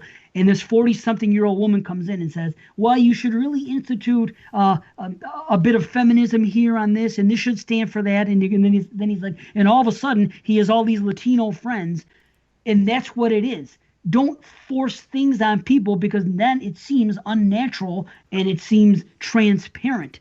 Do it the right way. And these other people are being forced to do it, like these producers who, yes, are douchebags, but someone from higher than them is telling them, we need female voices, we need female directors, we need female this. So now we have to go out and find them, and now they're going to do it in a condescending way because someone is forcing them to do it. Instead of forcing all this feminism into stuff, let me go out and speak for myself instead of having everybody else do it and trying to wedge it into places where it doesn't belong.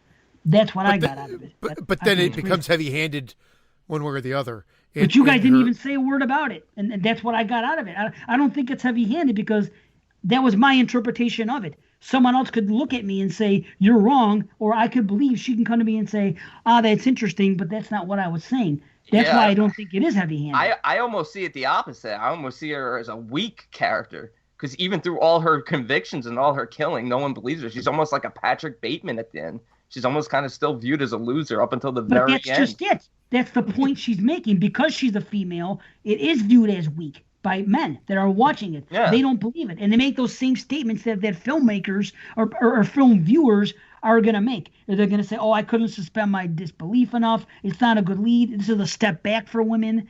And the way she saw it and the way I see it is wrong. Give me a strong female killer. Give me a girl that comes out and kicks some ass. And is inventive.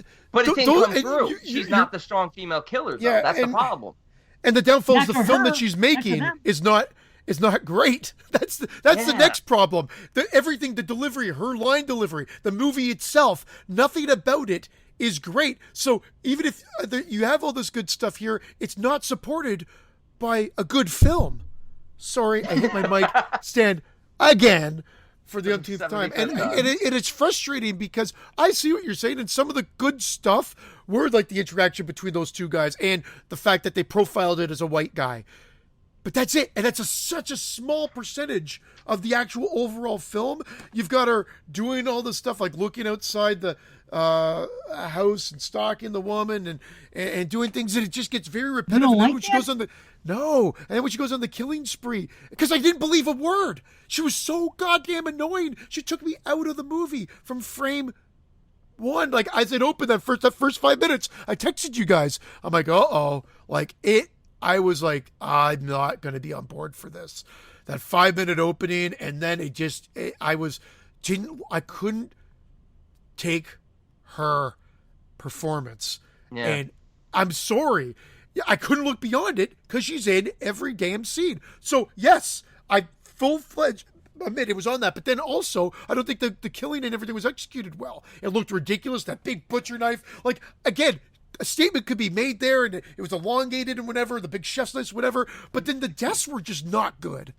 So, again, I didn't really, any underlining message was kind of just muddied because of the fact that the presentation and the delivery was totally off. It's like a comic telling a joke. The joke itself might be good, or the statement might be good, and the underlining message might be good, but if they can't actually deliver the joke, what good is it? It's not funny. I'm out. Interesting. So, I guess that's where we differ. The first time I watched the movie, nothing bothered me. Acting, presentation, I liked the story. It was kind of like another capture, kill, release to me, and some other found footage movies where you're seeing somebody set things up, and I'm gonna become a killer, and I'm gonna show you step by step how I'm going to become a serial killer. And I just took it at face value. Luckily, she didn't annoy me at all. It was just like any other movie, so I was fine. So again, that didn't bother me. Luckily, I'm glad it didn't bother me. It sucks that it bothered you and apparently some others. So be it. But I mean, the second time watching it, everything about the context of the film made a lot more sense, and I enjoyed it at a different level about statements that were being made on top of it. So now, I'm not saying I like it more. I still like it a lot. I still think it's great, honestly. But I understand why it's not for everybody. I guess something about the acting you can't get past. I guess I didn't care if she was likable or not. I was just into the whole story. I thought it was interesting. It's an interesting idea. Yes, it's been done before, but I don't even think she has to be kills. likable. I think she just has to be believable, and it has to be. That's it. Better written, better performed. Because Christian's right. It's like if that film that she's making is just so brilliant. I mean, it's a lot of just staking out and just quick cut kills, which are uninteresting. If they really made it like over the top, clever and gory, and added more of the one speech I did like her is when she's talking about the Golden State Killer to the one guy, and the one guy is like, well, aren't I like a loose end? And she's like, not for long, or something along those lines, because he's, I think he's drinking the poison already. If they had more, like, I thought that scene was clever and it made her seem diabolical, but just the choices, even though I know they make fun of the wig and stuff and her changing the color, but when she did that, it kind of took me out of it. It looked like a caricature. Well, you know why she did that? And she legitimately said it. She says that I feel completely different. After the first kill, after her friend Chase gets a hold of her, and that whole thing with the bagel and the EpiPen, which I thought was a great part of the film, when that all went down, and her the way she acted and what she did, I loved all that. But after that happened, that's when everything changed for her. That's when she flipped. Before, she was slowly building up to it, and then she even took the meeting with those two guys, thinking, okay, maybe I'll do this, because she didn't go there talking about her movie. They saw her. She was going there hoping to show that movie about the character that apparently was unlikable, the Israel special that was deemed too political or whatever. Yeah. She still legitimately was going to try to sell that script and to go to work with these guys and think she can go somewhere. When she went there and she got denied by them and they treated her like they just wanted her there as a token because it's hip, or it's not hip, because it's in their best interest to have females on the payroll now for things like this because it's better for PR or whatever. Yeah. And she got that feel. And then the first murder with Chase, when that happened, everything for her flipped. And then she's like, okay, I'm never going to get anywhere as a legit scriptwriter now.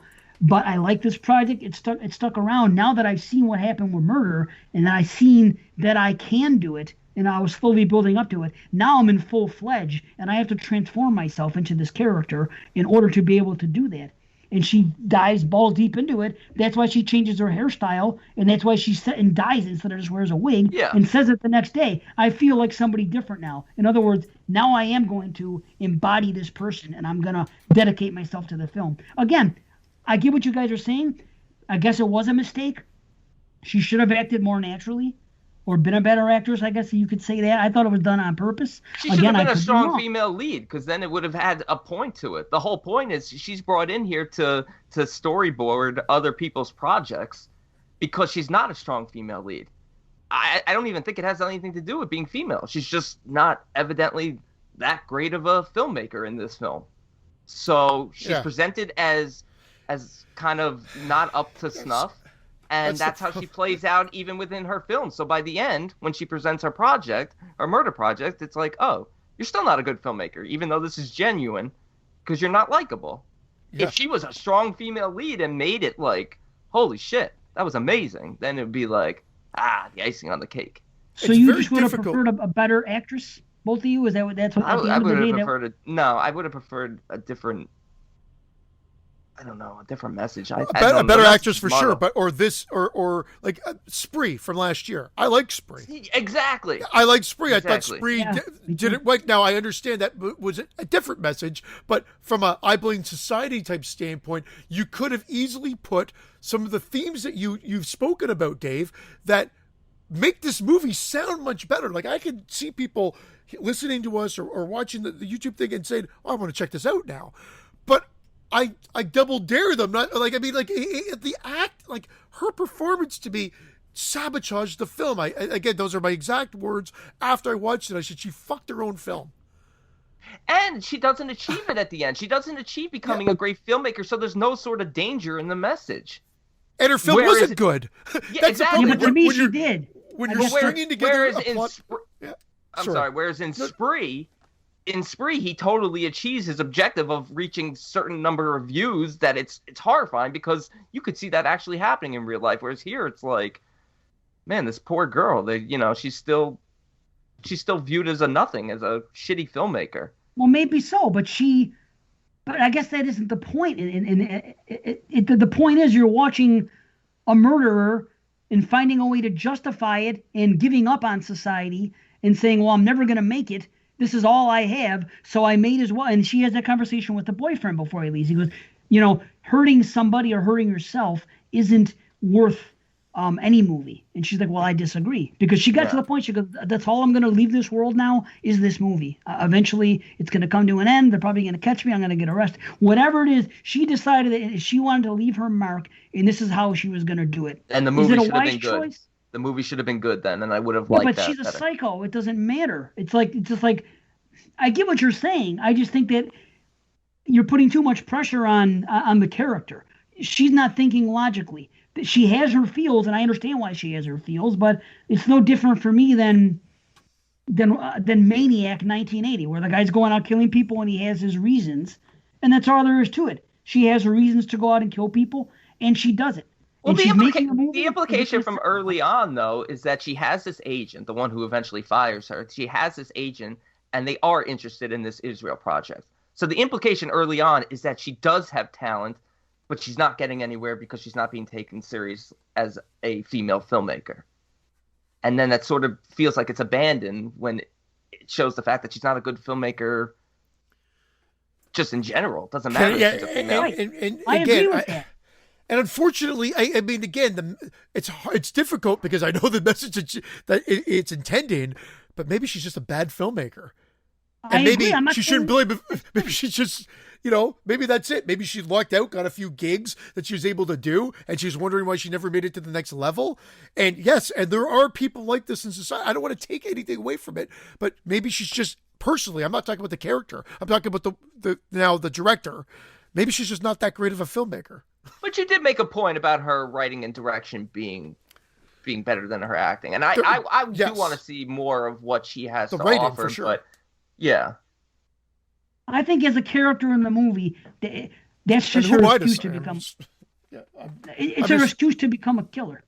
That's all Yeah. I'm saying. okay. That's her excuse. Okay, She was that's going fair. to be a killer anyway. It was always in there. Yeah. Obviously, there was jokes made about her saying, "Hey, I think you'd be a great killer." So she was always going to be a killer. This Yeah, is she just her becomes vehicle to do it. Yeah, she becomes obsessed with it, and she's kind of socially awkward with everyone. So yeah, there are certainly signs there. That's I could see that. Look, I don't dislike this movie as much as Christian does. I know because he messaged me with a certain comment about it being his least favorite film of the year, and well, I've seen a lot more films this year. It's far from that. I was disappointed because this was the first trailer I saw for 2021. On January 1st, I started looking on Amazon because Amazon always puts up like 2021 trailers, and this was the first 2021 I found, and I added it to the watch list, and I watched the trailer. I'm like, ooh, this looks interesting. I want to see this, but I was just so let down. I don't know. And yeah, her performance wasn't good, and I was taken out of it. But I felt like by the end, I felt like I don't know, like the point was lost on me. The problem is she comes across as whiny, constantly whiny and long-winded, and that whole opening doesn't help. It's just unfortunate. Yeah. The opening I is did the not- setup. The whole thing is her distaste for this guy's girlfriend. Obviously, they've never liked each other, and her friend hooks up with him. That's the whole fucking thing about the movie, is with him and where it takes her, and then what happens ultimately at the end. She has to be the fucking cherry on top. She has to be the one that's gonna eventually end with, and she has her reasons. And this girl might be as bad as Stalin. She might be a complete fucking asshole. We don't know, but I like everything that she says with the other stuff when she starts killing the kid, the straight edge kid, and what happens there, and the guy with the millennials ruined everything, and the girl, the complete demise of the erotic thriller. I that number one, I liked that humor. Number two, it's just my kind of movie. It just is. Everything you brought up there, all that stuff, like every time she started talking about that and moving on to the next victim, I was just like, ugh. I knew. Yeah. I love it. But that's cool though. I mean, I'm glad you liked it. I mean, I never want to force people not to like something I dislike. I just was like, I was right there with Christian. I was like, oh, move it along. You're not as clever and as interesting as you think you are. But That's the how I people she felt. killed, a lot of them are fucking douchebags too. Yeah. And they're making fun of her. And the girl at the fucking, what do you call it? With the coffee, that Asian girl and everything else. And that you see that she's this and that and the way she acts. When she and, reaches over to get the napkin, excuse you. yeah, that was great. That was kind of funny. I laughed. Admittedly, I laughed. That was good. And the straight edge guy, and he goes, what he writes about fucking, I don't drink, and then I found out that Donald Trump doesn't drink either, so I know I'm a piece of shit now. That's how serious people take shit. That's an understatement politically and other things. She's making all these fucking little quick tongue-in-cheek statements that I don't know if anybody, maybe because you guys were so turned off to the presentation and her acting that those thoughts didn't even cross your mind, which is fine. I had all kinds of thoughts crossing my mind, and even the one kid later who's on his first date, and he doesn't give the girl a chance to talk, and he's talking about how he works at fucking, for the health. And then later on, when she kills him, she goes, I would call an ambulance. She goes, but they're too expensive. She tells him. I'm like, that's fucking great. Yeah, when that guy started talking, I'm like, I hope she kills him. I was glad. And then she's like, oh, I probably should have told you I had unprotected sex with a homeless guy last night. Yes. He's like, what the fuck? Yeah. I like when she starts targeting certain people and the things she does. And again, it's not about her being likable to me. She's just a fucking killer. This is her excuse. But on top of it, certain things drove her to that. Yes, she already had it in her, but everything that's going on, and again, the statement also may be that some females use that as an excuse to fucking act a fool. Like her going on a rampage. Is it right? Of course not. But some people will take, just because you're a female doesn't mean that in this current climate you should be hired as a director just based because you're a female, because that's what you're supposed to do now. That's what I see. I see so many things going in the context of the film, and I think that's part of it. I think there's all kinds of people will say, oh, we need to showcase more female directors. No, we need to showcase more talented female directors who are getting the exposure. Whatever the gender is, everybody should have an equal plane of opportunity. But I look at it like the George Romero ideal. The George Romero ideal is having the black man cast as the lead in Night of the Living Dead, not because he was a black man or because he was a white or whatever. He sat everybody down, had everybody come in the room and audition, and a black man just so happened to be the best fucking person that auditioned for the part. And then people he shot him in the head. People like to look back and say, give George Romero credit for casting the black man. Yes, I give him credit for doing it, but he didn't cast him because he was black.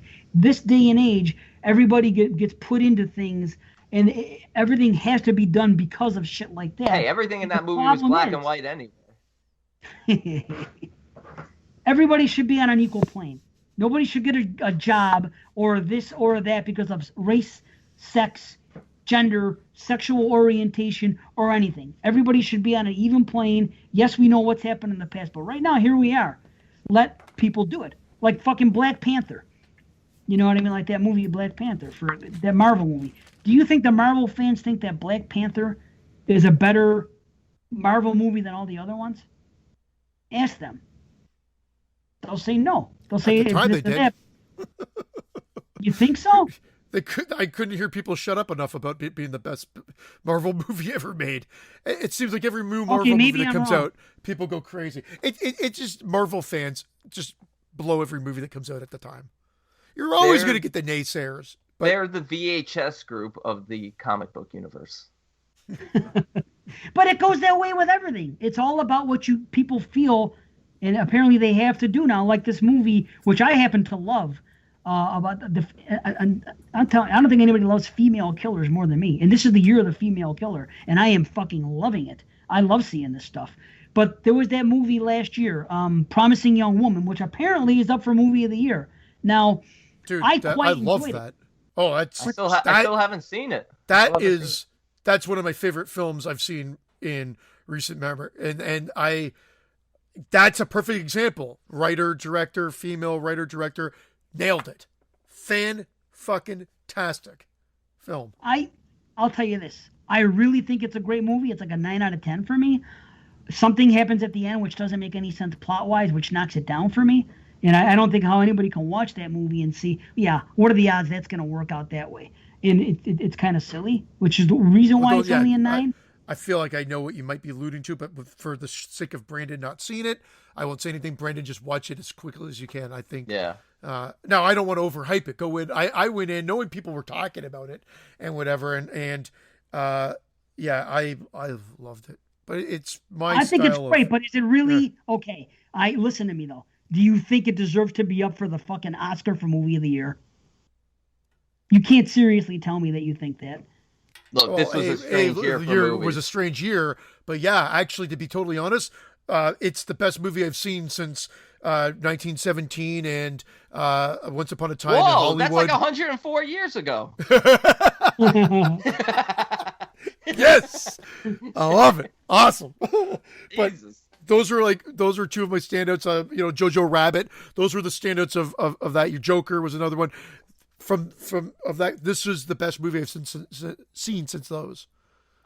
So, okay. Well, I guess that's where we differ. To me, it's great. It's a 9 out of 10. I see a lot of movies like that I really appreciate, but then something happens in the plot, which to me automatically disqualifies it from being up for Movie of the Year because it's just too silly of a thing to overlook.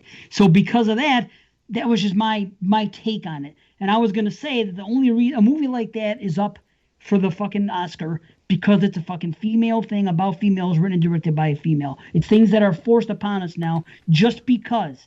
Well, then why isn't I blame society up there for that? There's a quality nowhere near as good here. Exactly. Nowhere near is key. nowhere Well- fucking in the same atmosphere. It's Well, my you're enjoyment talking- isn't okay. okay. But that's Personally, okay. my enjoyment Yeah. isn't that far off. But I could also admit, I'm never going to see a movie like that up for an Oscar. The best found footage movie ever would never be up for an Oscar. They're only made so well. I just didn't see anything in that movie that the other one that to me warrants fucking Oscar-worthy movie. Just like I don't see it with Black Panther. I don't think that Black Panther is better than fucking Iron Man 1. I'm sorry. I just don't see it. I don't either. I'm saying the general consensus. Right. I actually love the first Captain America. I love the first Iron Man, A lot of people, right? and Iron Man 3 was great too. And then then they all start clouding together. I saw Black Panther, really liked it. Like it was a lot of fun, Right. but I can't distinguish I don't the aspects that I know that they're focusing on for the general public. See, that it's never been an issue for me. I've never had a problem with it, but again, I guess I'm also white, so maybe it's just not been my life. Yeah, I know I know it's the lighting, but the reality was, so I get it. I understand that it's not for me necessarily to comment on, but I've never really had a problem with it. I just judge the movie on the movie and go from there. And Well, so do I. That's why I'm saying certain movies shouldn't be Oscar worthy. Movies get put into that box because this has to be. You know what I'm saying? Because it's like, and it's gonna sound bad. I'm not making it. I don't mean to sound bad. All I can tell you is, to me, it's transparent why these things are done. Because that is the climate we're in. Because this was a movie about a black guy, and because this one is about female, directed by, they're going to be up for Oscars. I'm not saying just. It happens year to year. You'll see a year where it's like, oh, there's not enough women, there's not enough African Americans. The next year, you see an increase in nominations for African Americans and for women. It always happens, unfortunately. Oh yeah, I understand It's not exactly going what you're away. saying. And I'm it's not unfortunate. mad about Well, it sucks though, because the movie is actually good, and I do actually feel it is that caliber. Like I personally do feel that. I'm sure I'm not. I know I'm not the only one, obviously, but I'm sure that there's a lot of people that might say it was good. I think Chris A.K.A. Scott said he thought it was a 7, maybe leaning towards an 8 on that, because he doesn't do half ratings, and so he thought it was good to almost very good. I just thought it was great. I thought it was fantastic. But I do see it being there. Like it's how the movie's presented, and the fact that I didn't really know where it was going 100% of the time, and how it played around with it, and you didn't really. Again, I don't want to say too much because Brandon hasn't seen it. Brandon, watch it; it's fantastic. Right. Yeah, I think it's a great flick. Mild rumble. No, just kidding. I just would never have dreamed. Let me put it to you this way: when the movie was over, I said it's a great movie. I don't like this aspect here. That was silly. It's a 9 out of 10. Never in my wildest dreams after finishing. You know how many movies we all watch? Never. When I finished that movie, did the thought cross my mind whatsoever that this could ever be up for Movie of the Year.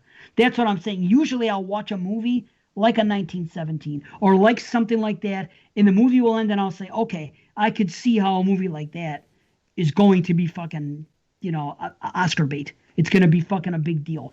I didn't have that feel. Just like watching Hereditary. Excellent fucking movie. Did I think that would be up for an Oscar? Fuck no. Of course not. But did I think it was great? Yes. Promising Young Woman, did I think it was great? Yes. But I'm just saying the thought never crossed my mind. And again, dare I say that if it was a different sex involved and everything else, and it was males instead of females, this wouldn't be happening. It's just because of the climate and because people feel like they have to do this now. And I know to some people I'm going to come off sounding bad. And that's not my intention. I just look at everything as this. There is truth to what you're saying. But I just don't want to discredit the film anything, because I do think it's there, but I understand where you're going with your thought process and whatnot. And I think that's what's happening in this movie, I Blame Society. We see instances of that going on instead of people just, you know what I mean? That's what I think is the commentary in some, but it's also, it's feminist, but in a different way. It's in a way that I like. You know what I mean? Even if she is crazy, she's just doing things on her own merits. She's not being put in a situation from these producers just to be a token female because they're needed now. And the other conversation with her boyfriend and other things that are going on here. That's just like, because then she even messes with them. Oh, well, how was it when my tits were out? Was it okay then? And like, oh yeah, that's okay then. You know what I mean? Which of course, you would never say messages are great. I'm here to watch a movie. And the problem with it is the downfall is everything she did from a cinematic, dare I say cinematic, from a movie creation standpoint, negates the fact that there's even the message is lost within the actual delivery of said film. That's it. Yeah. Unfortunately, That's for me, because no, again, that's fair. Agreed. I happened to enjoy it the first time, not even really getting deep into the messages at all. Just as a found footage movie about a female killing people, I just enjoyed it. That's all there was to it. I didn't notice the acting. I didn't have the issues you had. But that's fine. This time, second time around, I did pick up on it. My wife came in and said something about it. And I knew what you said about it. So now that's in my head. And now I watch it. And I'm like, okay, well, maybe she's doing this on purpose because of, she's trying to be a documentary filmmaker. So You've she's been not wrenched. Genuine. yeah, I read. Well, she says something. She notices bad acting all the time. She's another one. I have the gift of not. And as she leaves the room, goes, "You've been wrenched." My Sometimes. my 9-year-old son now starts noticing it. He's like, "Wow, this person's a horrible actor." That he wasn't watching this movie with me. I'm just saying, generally speaking, he's like, "Wow, the acting in this is horrible," and I never noticed that. I thought Luke. I thought Luke Skywalker was a great actor when I was a kid. Didn't he say something about horrible podcasting recently? He was in the car when I was listening to Friday Nightmares, and he turns. It was the one that Dave was on. He goes, "Dad, your friends are nerds." You're a nerd. That's I fucking great. lost my mind because you guys were going on about a movie. He goes, "Your friends are nerds." What movie was it? I want to know what we were saying. That's so funny. I don't know if it was the main one, or you guys were just going through the ones that you'd watched, and you were very happy that you found two that they hadn't seen yet. Yeah. But I don't remember exactly what was being spoken of because we had been listening on the drive there, and whatnot, and then he just out of the blue just turns and says it. I lost my mind. Speaking of nerds, I thought about something. When you cut together Nerds and Suspiria, I was rewatching Body Bags recently. You should see if you could do something with Carradine in his segment where he's the killer at the gas station and Nerds. Yeah, I was watching. That's my favorite. That actually at one point would have been a standout. If not, it still is a standout. That segment from Body Bags, I love. Dude, it's a great segment. I rewatched Body Bags last night. I was like, man, I really like Body Bags probably the most I ever have right now. And and you finally got to see, because that was one of those dream ones that I wanted to see uncut, because it was only the cut version back in the day, and now they've got the uncut version of that, which definitely makes it. But anyway, I don't want to get off. Maybe we should finish the wrap up. Dave, I feel like we sabotaged your review. I hope if there's any more points you want to say, like. No, I don't even. That's okay. I hope your points are more interesting than this film. There's funny things. The Cult of Z will follow, and they'll watch it, and then they'll become the Cult of C. No, that's not going to happen. That's not. Apparently, it's going to be a thing about acting again. I'm glad I don't pick up. That's one thing I'm maybe 3 times in the history of the show I said somebody was a bad actor. Most cases I don't notice.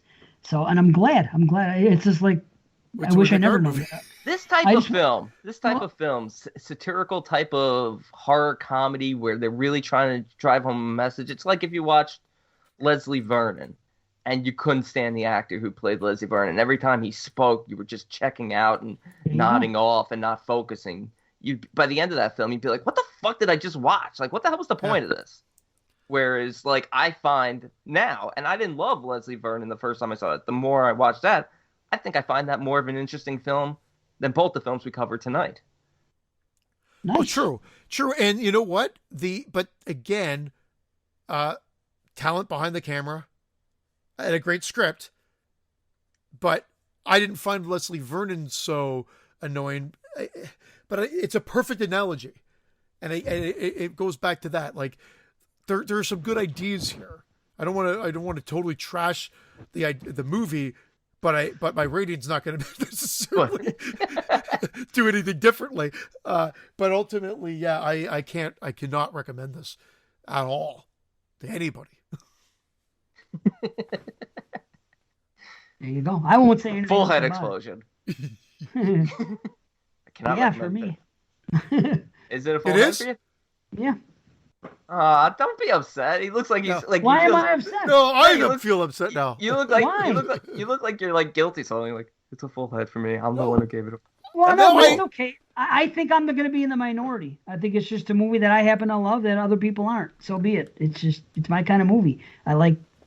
It's just, I didn't notice the bad acting, or I didn't care about it, or whatever it was. It didn't. I was just along for the ride. I enjoyed the ride the first time. I enjoyed what she was doing. I like seeing a killer. I like seeing a female killer specifically. And the second time, I enjoyed it more for the messages and what was going on here. Maybe it was a conscious choice to be this annoying character, but I That's felt what like I said. Why would they Yeah. keep saying she's unlikable? They I said know, it again but, and again. But still, it kind of contradicts, I think, what the overall message was going for. So for me, it's just a mild rumble. Yeah, and like I get, I don't want. I think I've said my piece on it. It's actually body convulsions, but ever so slightly saved from the imploding head rating. So you can read into that how you like, but it is a body convulsion for me. Is it because her breasts were out? No. That was the good part. Sorry, that's what the producers said in the movie. I'm just trying to be. It's yeah. I thought it was Cannot- funny at the end when cannot she recommend. hides from them. Do you know when she hides from the other one after she kills one of the producers? Yes. She's hiding from the other one. She hides behind the clear door. Yes. Yep. Oh my That god. And the was guy funny. walks by too. Yeah. The guy walks by on the outside that she called as it happened. So Yeah. someone's going to witness it. So she's going down. I thought that was funny. I did too. And it works. Yeah. Just goes to show you how fucking out there they are and how irrelevant things are to them. They're just in their own little world, these guys. You know, they keep thinking that she was going to come up with the shit that she wasn't going to come up with. They're just trying to exploit her. You know what I mean? And that's what it comes down to. That's what I'm saying. It's some of the things I say are going to sound like I'm coming down on feminism. It's not that at all. If anything, I see this as uplifting. I like that message part of it, that it shouldn't be this way. We want fucking great movies from whoever, males, females, whatever. We want female leads. I happen to like female killers. I want all that. I don't want it to be put in the context where it's fucking wedged in or forced in or shoved down our throats. I want it to be natural. That's why you love Ginny so much, because she killed Paul. Yeah, she did kill Paul. You're right. That's what I was I'm going to sorry. say because She didn't do anything to help. there's this thing about bad acting. There's a difference. Sure. I love Friday the 13th films. Let's not kid ourselves and think that the acting is phenomenal in those movies. Like I get it, That's but it's why I don't care. passable to me. It's passable to no, but I don't actually feel that part one is all that bad compared to what some people say. Like the ones that I never stick out said to it's me are bad. like I said Rick. the script is weak. That's all. Yeah. Rick in Like part the 3, style. his radio voice just comes across a little weird and the way he does it, like, or whatever. That stuff is there. Like, I'm good with part 5 caricature acting. I get it within the realm of those movies, the way it's presented. This is just a different level. It's like it takes away from the message and maybe the seriousness. That she didn't want it to be serious. It just doesn't work. So from frame 1, I'm just off. Like her delivery, her line delivery is off. So she's not an actress. I need to see her in something else now that she's acted in to see if that's just her or if that's how she chose to play the character. Either way, bad choice then. Well, that's what I was kind of alluding to. Like, if it was intentional, it was, to me, the wrong choice. That's fair. No, that's definitely a fair comparison. And I tell you, this is the year of the female killer, and I am. Did you guys see The Stylist yet or not? No, I'm still. Yeah, I'm debating about. Well, I guess I could use my free trial, but I want just to see how much is on that Arrow streaming service. My short review, non-spoilers of The Stylist would be a mixture of the Maniac remake meets May but not as interesting as either of those two films. Okay, because you made me want to see it at first there with the combination. I'm sorry. Although I'm not as high like, in May as some at the people. end, I was a little underwhelmed with that one as well. I did give it a much higher score than I gave this. I'm not but- knocking it. I agree with you, though. It's not Yeah. as good as May, and it's not as good as the Maniac remake, but I still enjoyed it. It's like a half-head explosion. I dig it. I dig the movie. I just I gave it a 7. But I think there's like 5 movies this year now with a female killer, and I'm fucking loving it. I was gonna put up a post the other day about how I love watching these character pieces when with a female lead that's a killer.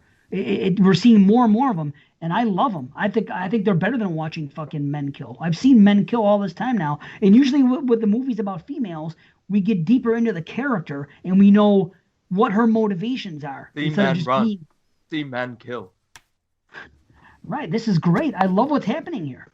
Seriously, I want to see more female killers. That's fucking. I'm all about it. I want to see more females killed. That's fine too, as long as it's gory. I don't care who gets killed. Males, females, fucking whatever. Just give me gory kills. I don't look at it. Corey. You know. No, we're not getting to that. I gotta go. We gotta go. Okay, next show we're gonna have a 80s special. Supposed to have our special guest. I'm not gonna say who until he's here, but making sure everything goes smoothly. But we're doing And C's the, tap dancing his way out of here. Yes, Silver Bullet, Child's Play, and Maximum Overdrive. So that's that. That's gonna be show 140. Woo. Love you all. Manchichi. There you go. Hey, Take care, everybody. we're all gonna get late.